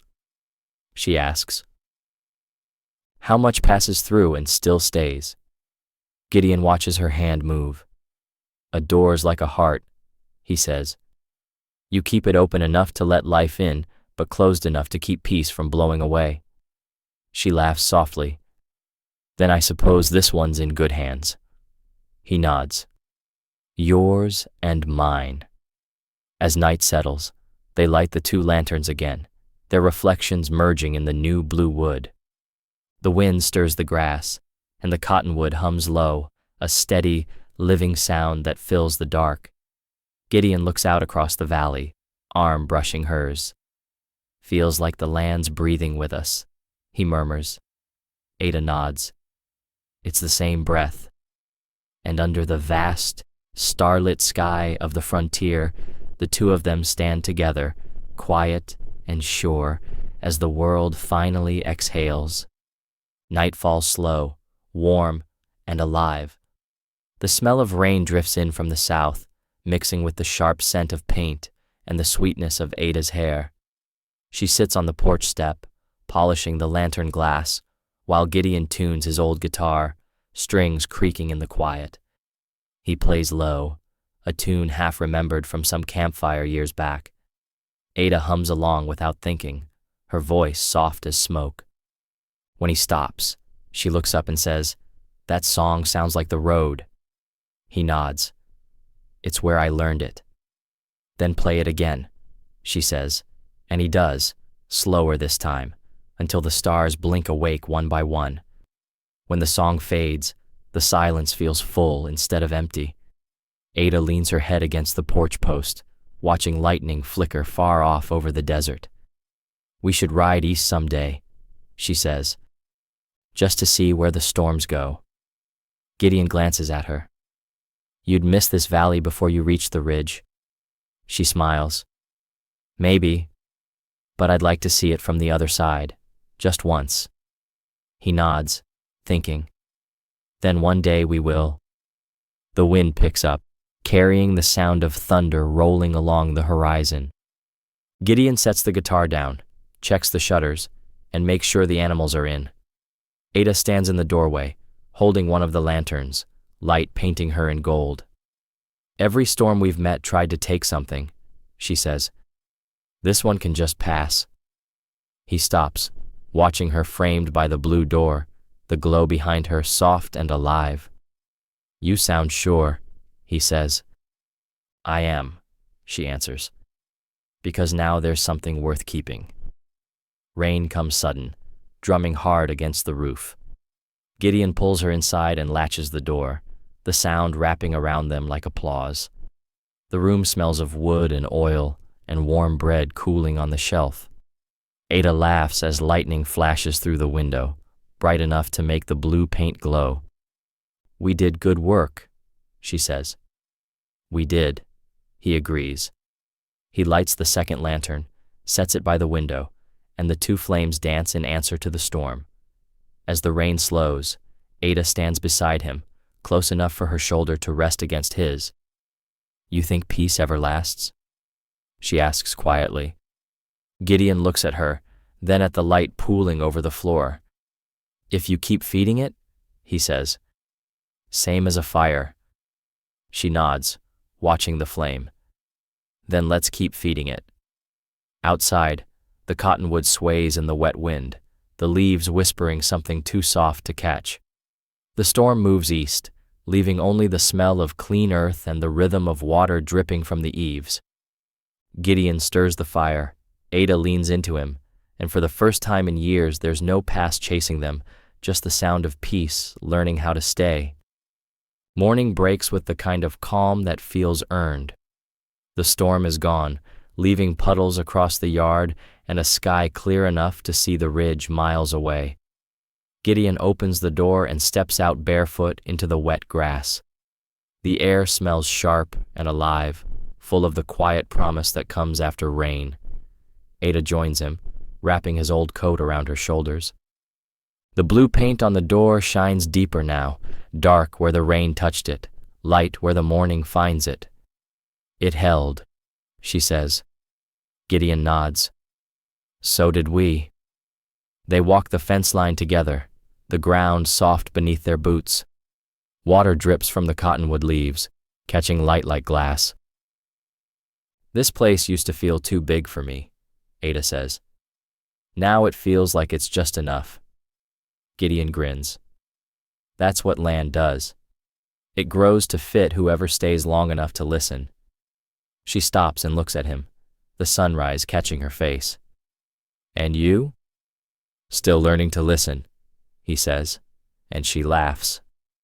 Back at the house, they find a small parcel left by Jasper on the porch. A letter wrapped in brown paper and string. Inside are seeds, corn, beans, wildflowers, and a note in Camilla's brisk handwriting.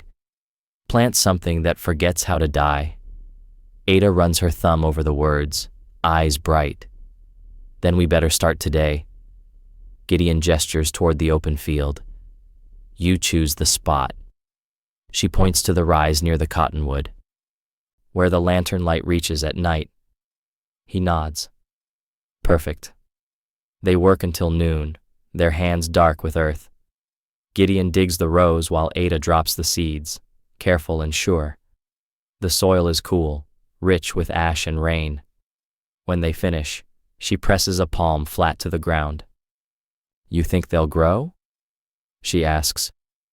Everything grows, he says. Given a little faith and a lot of work. She wipes her brow and smiles. Then we've got both. In the afternoon, Gideon oils the hinges on the new door while Ada sweeps the porch. He hums the tune from the night before, the one that sounds like the road but ends like home. She joins in softly, her voice threading through his until they sound like one sound carried on the wind.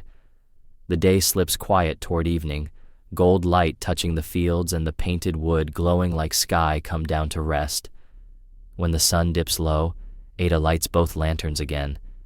Their reflection shimmers against the blue door, two small suns in the fading light. Gideon leans on the post, arms crossed, and says, You know, a door like that means this place isn't just mine anymore. Ada looks up from the lanterns. Was it ever? He shakes his head, smiling. Not since the night I found you by the river. She steps closer, the glow wrapping around them both. Then maybe it was always meant to be ours. The evening air cools, and the valley hums with the sound of crickets. The cottonwood sighs, lanterns flicker, and the blue door stands bright against the night, the mark of a promise kept, and a life finally made whole. The next morning dawns soft and silver, the kind of quiet that makes even the birds wait before they sing. Gideon wakes early, pulls on his boots, and steps outside. Mist hangs low over the field, brushing the tops of the new furrows where they planted yesterday. He crouches, presses a hand to the damp earth, and feels the warmth beneath it. They'll take, he murmurs. Behind him, Ada's voice floats through the doorway, still sleepy. Talking to the ground again? He turns, smiling. Someone's got to listen when it's too early for people. She laughs, pulling her shawl tight around her shoulders, and joins him on the porch. They share coffee while the mist lifts, the valley revealing itself inch by inch.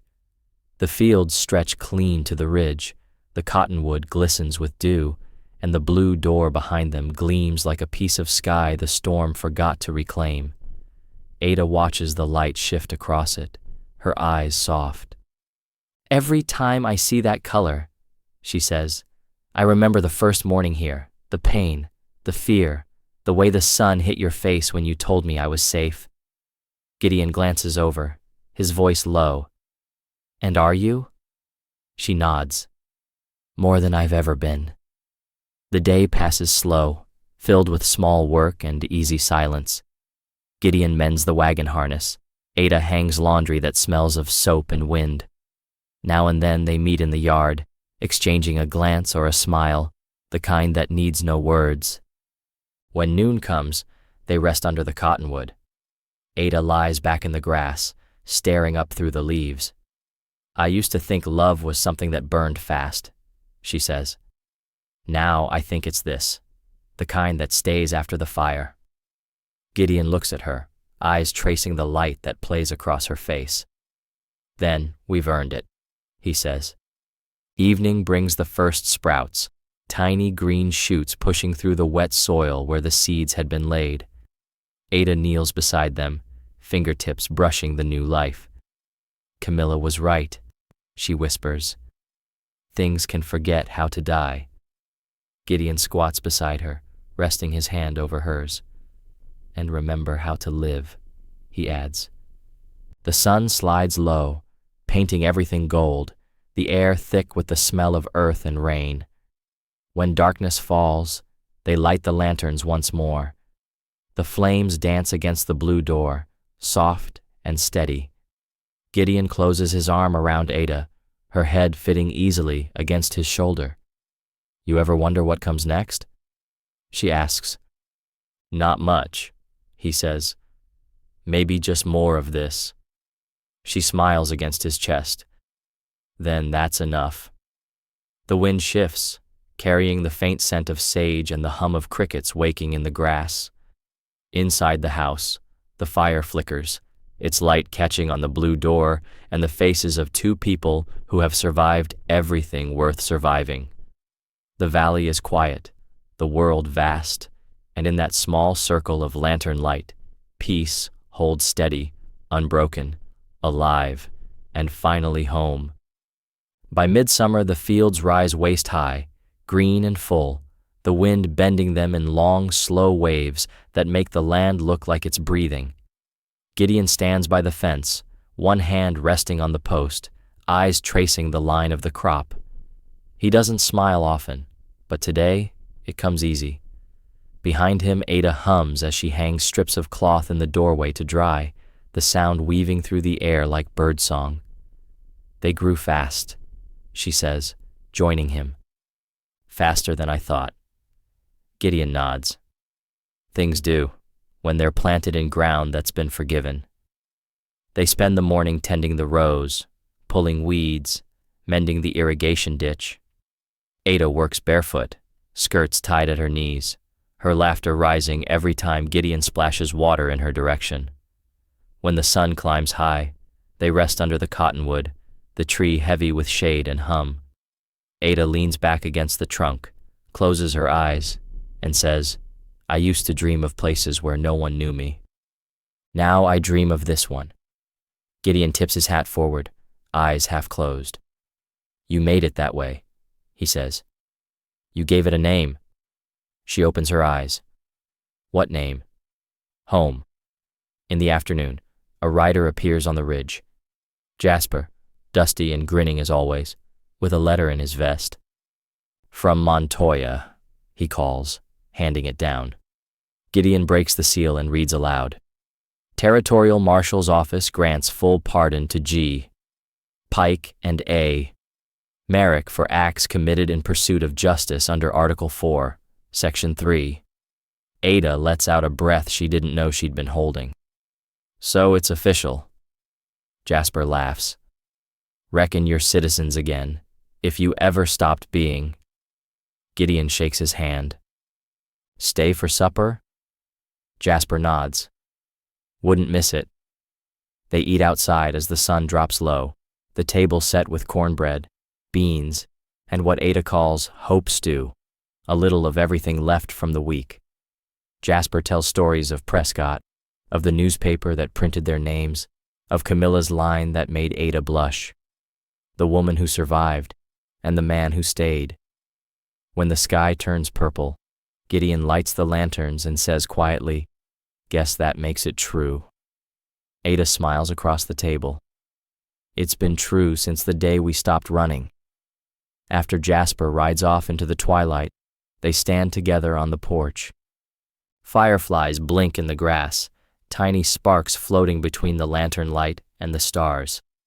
Ada rests her head on Gideon's shoulder. You think people ever forget the ones who hurt them? She asks. He thinks for a long moment. No, he says finally. But they learn to remember other things louder. She nods, eyes closing. Then we'll keep making noise. The wind stirs the cottonwood, its leaves whispering the same soft rhythm they've learned by heart, the sound of two lives rooted deep, growing toward the light. The next morning dawns gold and easy, the air warm but kind. Ada wakes first, slips outside barefoot, and walks through the rows of corn and beans, her fingers brushing the leaves still wet with dew. Each stalk stands tall, the earth rich and dark beneath. She kneels, scoops a handful of soil, lets it fall between her fingers. You kept your promise, she whispers to the ground. Behind her, Gideon's voice drifts soft through the quiet. Talking to the dirt again? She smiles without turning. It listens better than people. Maybe that's why it grows, he says, stepping beside her, his shadow long in the light. They spend the morning together fixing the east fence. The work is slow, steady, full of the comfort that comes from shared silence. When Gideon drives the last nail, Ada leans against the post, wiping sweat from her neck. You ever think about how far we've come? She asks. He nods. Every time I swing a hammer. She looks across the field. You built this place twice, once with wood, once with heart. He chuckles. You make it sound bigger than it is. It is, she says simply. By afternoon, clouds drift in from the west. They bring no storm, only shade and the low scent of rain that never falls. Ada takes a book from the shelf, one Camilla scent, its pages filled with stories of settlers and second chances. She reads aloud while Gideon carves a handle for the new plow, her voice carrying over the hum of the cicadas. The words seem small, almost fragile, but each one finds its place in the quiet between them. As evening comes, Gideon climbs the ridge to check the herd. From up there, he can see the whole valley. The blue door catching the last light, the cottonwood moving in slow rhythm, the lanterns faint but steady in the gathering dusk. For the first time in years, he feels something close to peace and knows it's not luck, it's labor turned to grace. When he returns, Ada's lighting the lamps. The glow spills through the open window, soft against her hair. She looks up and smiles. Everything where it should be? She asks. He nods. More than that. She crosses the room, presses the lamp into his hands. Then blow it out, she says. Let the night have its turn. He does, and the room falls into the kind of dark that isn't lonely. Outside, the valley hums with life, crickets, wind, the distant call of an owl. Ada leans into Gideon, her voice barely above a whisper. You think things stay this way? He wraps his arm around her shoulders, pulls her close. Nothing ever stays, he says. But some things return. She smiles, resting her head against him. Then let it come back here. The stars climb higher, cold and clear. The fields breathe slow, the cottonwood sways, and under the endless western sky, 2 lanterns flicker behind a blue door, small, steady flames that refuse to die, carrying the quiet proof that love, once rooted, always finds its way back to the light. By autumn, the valley hums with color and sound. The crops stand tall, heavy with promise, and the air carries the sweetness of ripened corn and drying hay. Gideon sharpens the scythe at dawn, its rhythm clean and sure, the metal flashing in the sun. Ada gathers baskets on the porch, her skirt brushing against the rails painted the same blue as the door. Feels strange, she says, smiling. Harvesting what we planted with hands still healing. Gideon sets the blade down and grins. Strange or not, it's ours. They work side by side through the morning, sweat darkening their shirts, laughter rising every time a basket tips or a stalk refuses to fall. The fields whisper with wind, and dust clings to their skin like a second story written in gold. When they stop to rest, Ada sits in the shadow of the cottonwood, drinking water from the tin cup Gideon fixed months ago. "Remember when this place was ash?" she asks. "Every day," he says, stretching his back. "But I remember this more." As the day deepens, the yard fills with color, green turning to amber, sky to copper. The valley smells of work and life. Ada hums a hymn she half remembers, her voice low and steady. Gideon joins in on the second verse, off-key but earnest, and the sound carries across the field like a prayer too stubborn to die. When the last row falls, he drives the scythe into the dirt, breath heavy, pride quiet. "That's the last of it," he says. Ada nods, wiping her brow. "Then we did it." "No," he answers softly. "We lived it." Later, they stack the baskets in the barn, the wood creaking under the weight of the harvest. Ada brushes her hands clean, watching dust rise in the sunlight streaming through the boards. "Funny thing," she says. "I thought survival would feel loud." Gideon tilts his head. "And now? Now it feels like breathing." Evening falls slow and kind. They eat by the fire. Bread, beans, and the first ear of roasted corn, sweet as memory. Gideon leans back, hat tipped low. "Next spring, we'll plant twice as much." Ada smiles. "Greedy already?" "Hopeful," he corrects. Different word, same hunger. When the stars bloom overhead, Ada walks to the porch and lights the lanterns. The blue door gleams in their glow, soft and strong. She looks back at him, her voice quiet. "You ever wonder if we were meant to find each other?"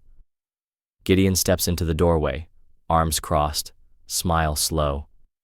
"I don't think it was meant," he says. "I think we earned it."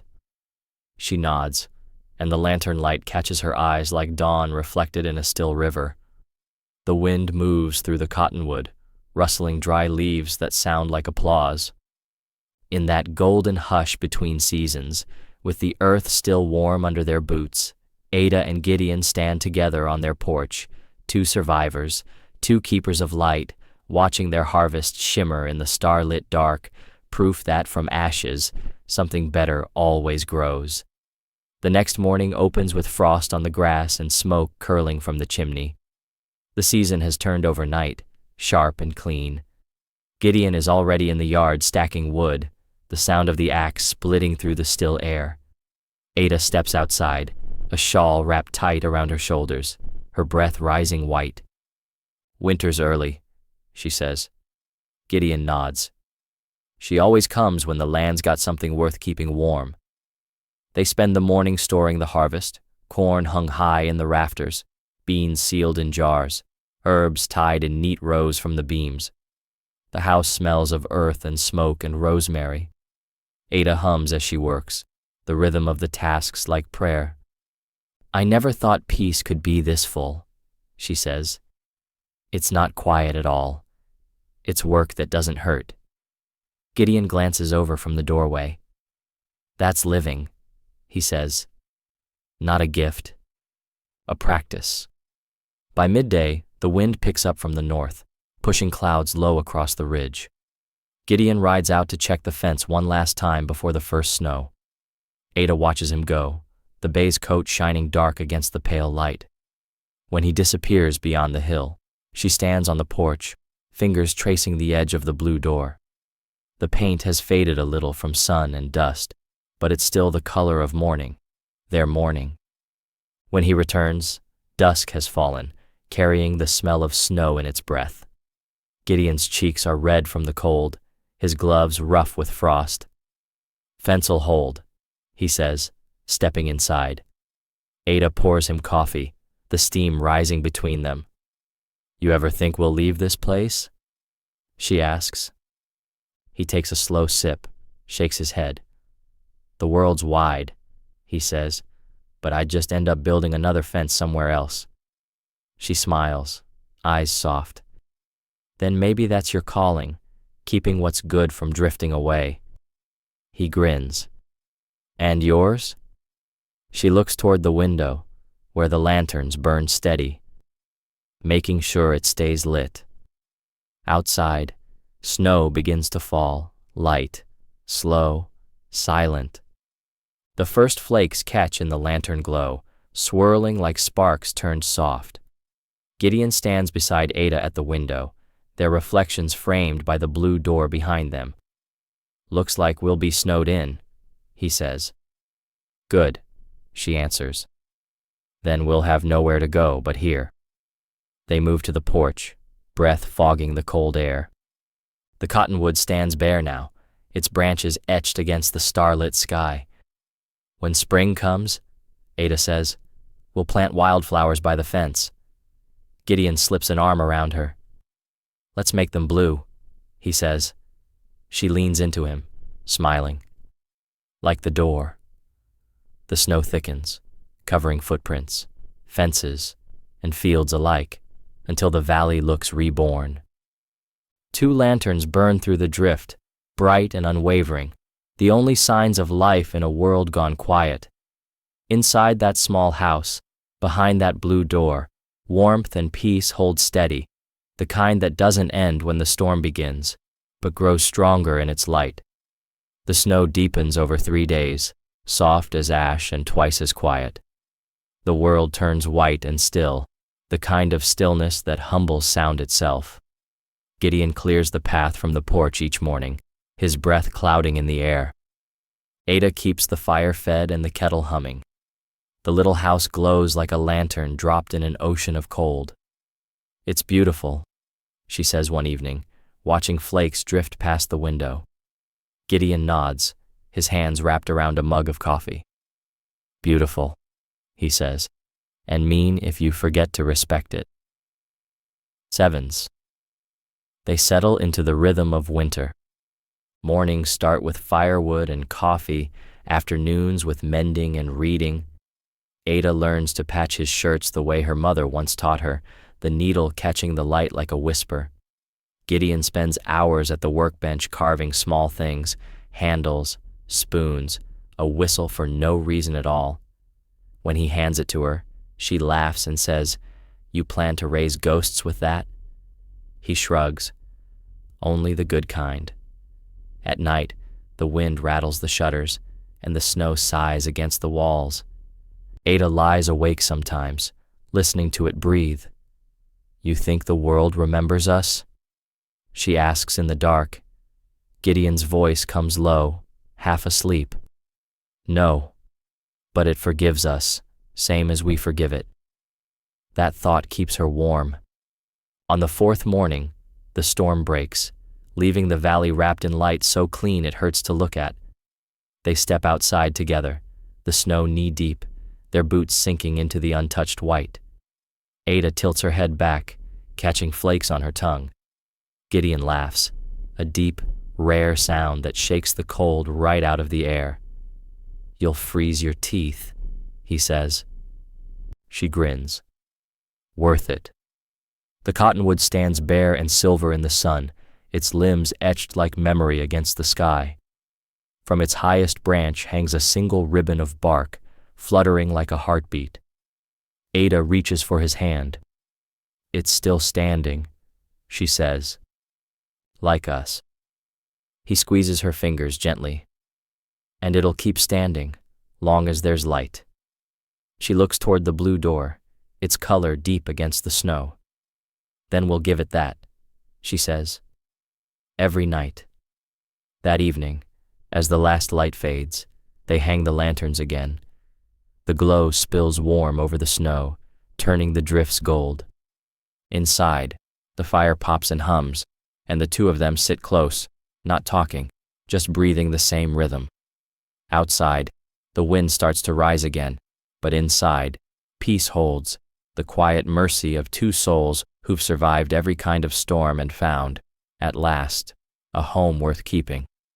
The cold stays, but life learns its way through it. Days shorten to a blue hush, and every sound feels larger: the creak of the barn door, the crack of a log, the steady tick of the clock Ada wound months ago. Gideon chops wood until his gloves stiffen, his breath turning white and fierce. Ada keeps a stew going by the fire, its scent a promise that warmth still belongs here. "This house," she says one evening, "feels alive." Gideon nods, pulling up a chair beside her. "That's because we never stopped feeding it." They mark the passing days with small rituals: fresh candles each Sunday, coffee by the window every dawn, and lanterns lit before dusk, no matter how early the dark comes. Gideon calls them anchors. Ada calls them hope. When the snow presses hard against the glass, they sit close, reading by the lamp. She reads the miner's almanac, finding patterns in weather and stars. He listens, half grinning, pretending to understand. "You just like my voice," she teases. "That too," he admits.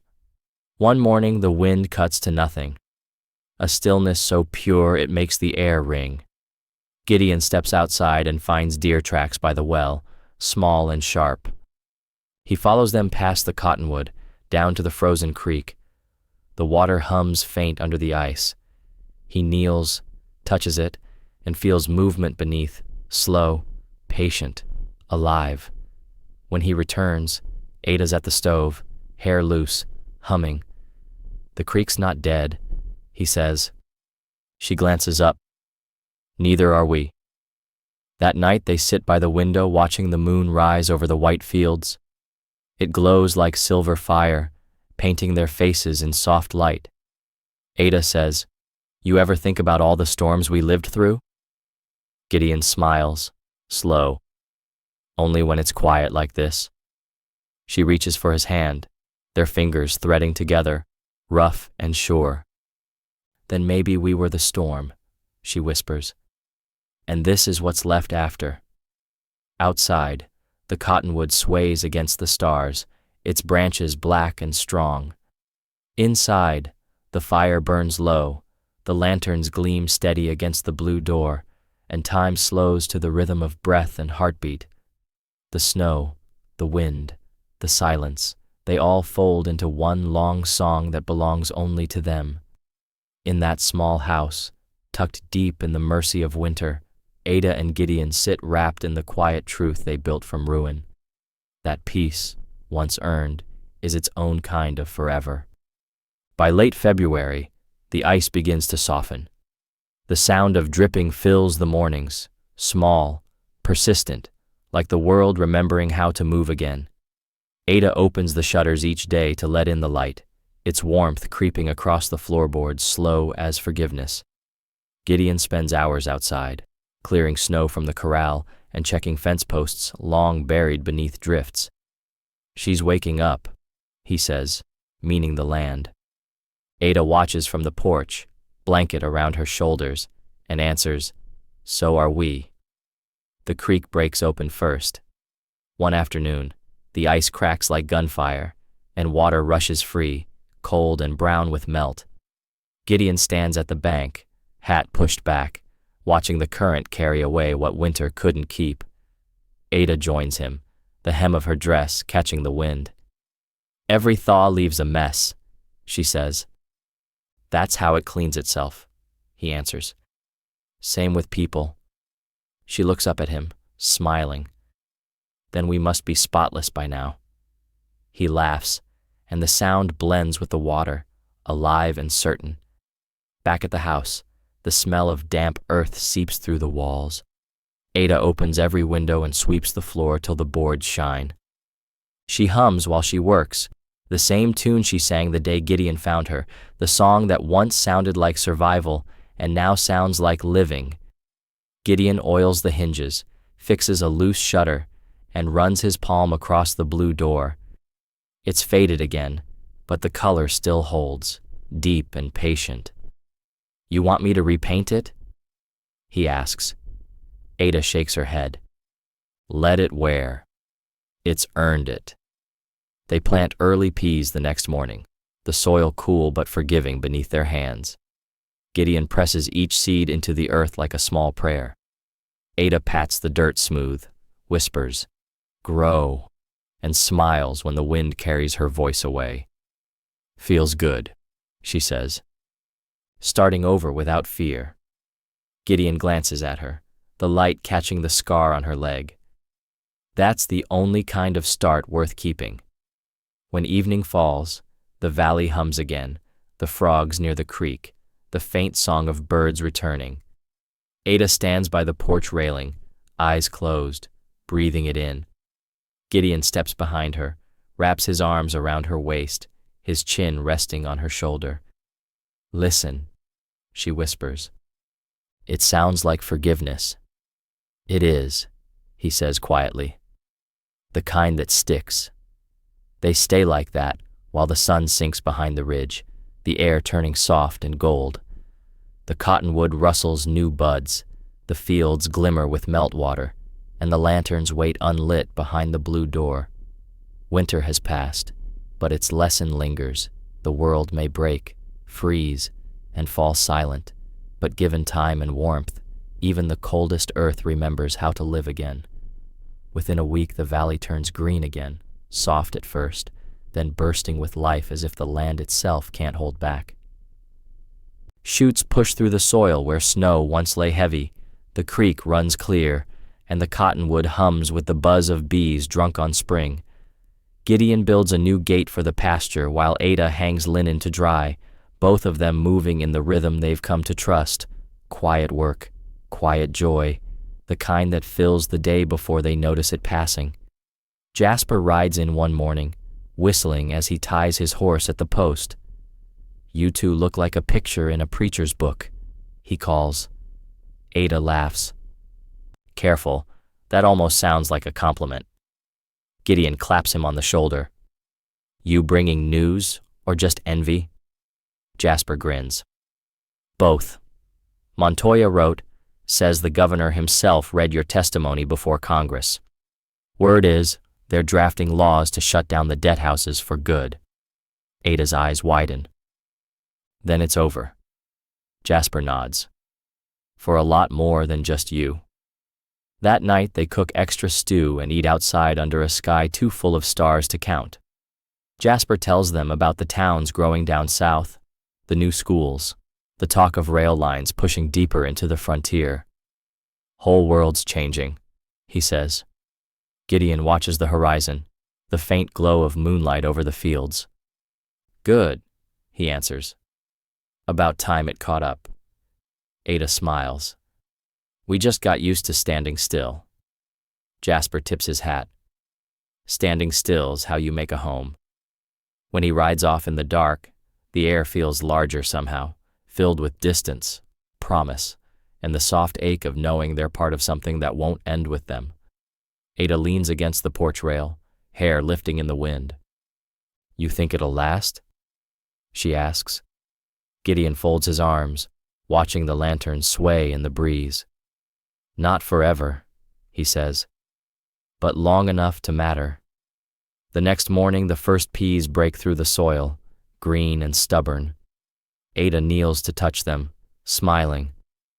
"Look at that," she whispers. Gideon crouches beside her, tracing the row with his hand. "You plant a thing small enough," he says, "and it grows until it remembers the sky." She glances up, the wind carrying her hair across her face. "Then we did that too." He helps her to her feet, their fingers locking without thought, and they walk back toward the house where the blue door shines faint beneath the rising sun. Around them the valley glows, the sound of water and wind mingling like a hymn. The thaw has come and gone, leaving behind a truth as simple as the soil beneath their feet. Nothing that's been broken stays that way forever, not the land, not the heart, not the lives rebuilt by two people who chose, every day, to keep planting light. Spring stretches wide across Williamson Valley, the air thick with new color. Wildflowers spill through the fence lines, yellow, violet, white, and the fields sway like oceans in slow motion. Ada stands barefoot on the porch, a handful of seeds in her palm, watching Gideon hitch the plow to the bay. "You sure you want to start again this soon?" she calls. He looks over his shoulder, smiling beneath the brim of his hat. "A good field never stays empty." She tosses him a glance, half playful, half tender. "Neither does a heart, I suppose." "Depends who's tending it," he says, and she laughs, the sound clear enough to startle a bird from the cottonwood. They work through the morning in easy rhythm. Gideon guides the plow while Ada drops seeds along the furrows, her hands moving sure and light. The wind carries the scent of lilac and wet soil. Sometimes they talk about nothing, coffee, the stubbornness of weather, how Jasper probably found trouble again. Other times, silence does the talking, soft and full. When they stop for lunch, Gideon sits on the plow beam, chewing bread and watching Ada trace shapes in the dirt with a stick. "That flower you planted by the fence," he says. "The blue one. It took root." She glances up, smiling. "I told you it would." Blue holds fast. He nods toward the house. "Like the door." She wipes her hands and looks back at it, its paint faded but bright in the sun. "It's the same color as the sky after a storm," she says. "Reminds me that things survive." By late afternoon, the field is ready, rows straight as scripture. Gideon leans on the plow handle, shoulders loose, hat tilted back. "Good work," he says. Ada brushes dirt from her palms. "We've had practice." The bay shakes its mane, and a warm wind stirs the air. From the ridge, thunder murmurs, not warning this time, but echo, distant and kind.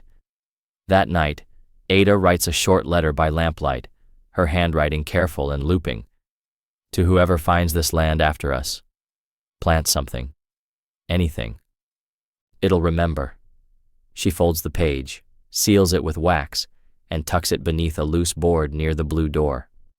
Gideon watches her do it without asking why. "Insurance?" he says. "Legacy," she answers.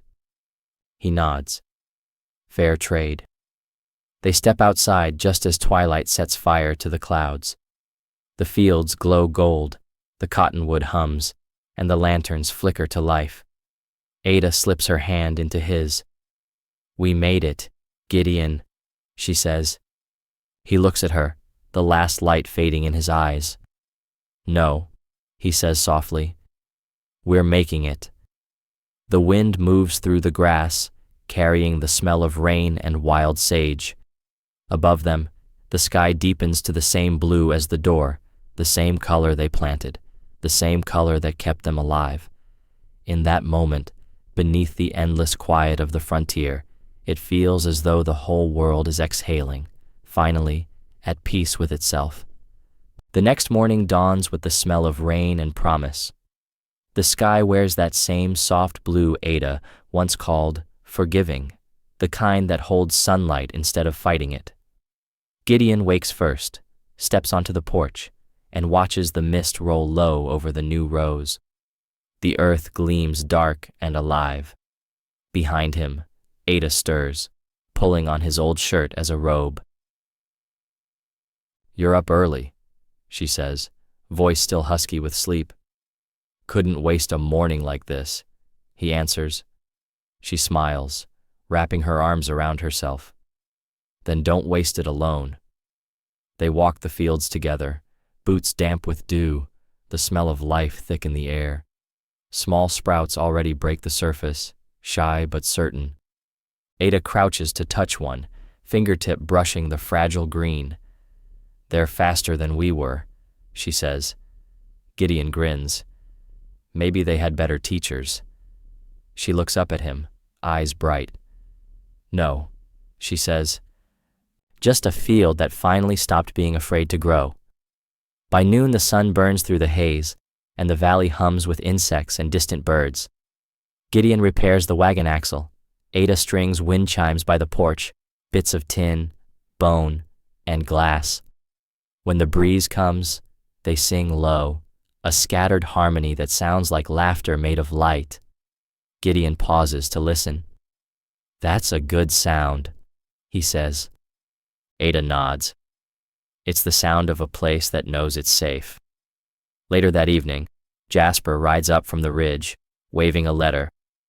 "Camilla sent her last piece," he says, grinning. "Says your story's running next week, the ranch by the blue door." Ada blinks. "Our story?" Jasper nods. "Names changed, of course, but she said folks should know what mercy looks like when it wears calluses." Gideon chuckles. "Guess we're ink now." Ada takes the letter, her thumb brushing the edge. "Then maybe someone will read it and plant their own piece." Jasper tips his hat. That's what she's hoping. After he rides off, the sun slips behind the hills, and the wind dies to a hush. Gideon lights both lanterns, setting one on the porch rail, one by the window. Ada leans against the doorframe, watching the light flicker. "You realize," she says, "it's been a year since the night you found me by the river." Gideon sets down the match, meets her gaze. "Feels longer." She smiles. "Feels right." He steps closer, his hand finding hers, rough fingers brushing the small scar on her wrist. "You still think the land remembers?" he asks. "Every bit," she answers. "Even the pain. But it turns it into roots." He nods slowly. "Then we've done the same." They stand together beneath the cottonwood, its leaves whispering against the night. Above them, stars gather like seeds scattered across the dark. The blue door gleams faintly behind them, holding the reflection of the lanterns, the sky, and the quiet lives that learned to bloom after fire. When the breeze returns, soft and endless, Ada closes her eyes and listens. "Hear that?" she murmurs. Gideon nods. "Yeah," he says, his voice low, steady, full. "That's the world growing back." And under that vast western sky, painted in the color they planted, their lights burn on, steady as breath, two flames keeping time with the heart of the land that finally, mercifully, called them home. The valley sleeps beneath a wide, forgiving sky. The fields sway, the cottonwood hums, and the little blue door stands open to the wind. Time has worn the paint thin, but the light still catches it just right, soft, alive, endless. This place remembers everything that was planted in it. Pain, patience, love, and the work that stitched them together. It remembers two people who learned that mercy isn't weakness, that healing takes both hands, and that peace isn't something you find, it's something you build, day by day, breath by breath.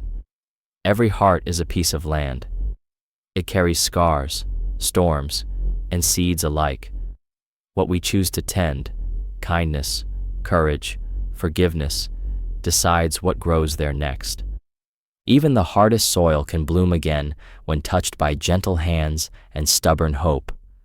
If this story moved you, share it with someone who's weathered their own storm. Let them know that no matter how deep the winter, spring always comes back.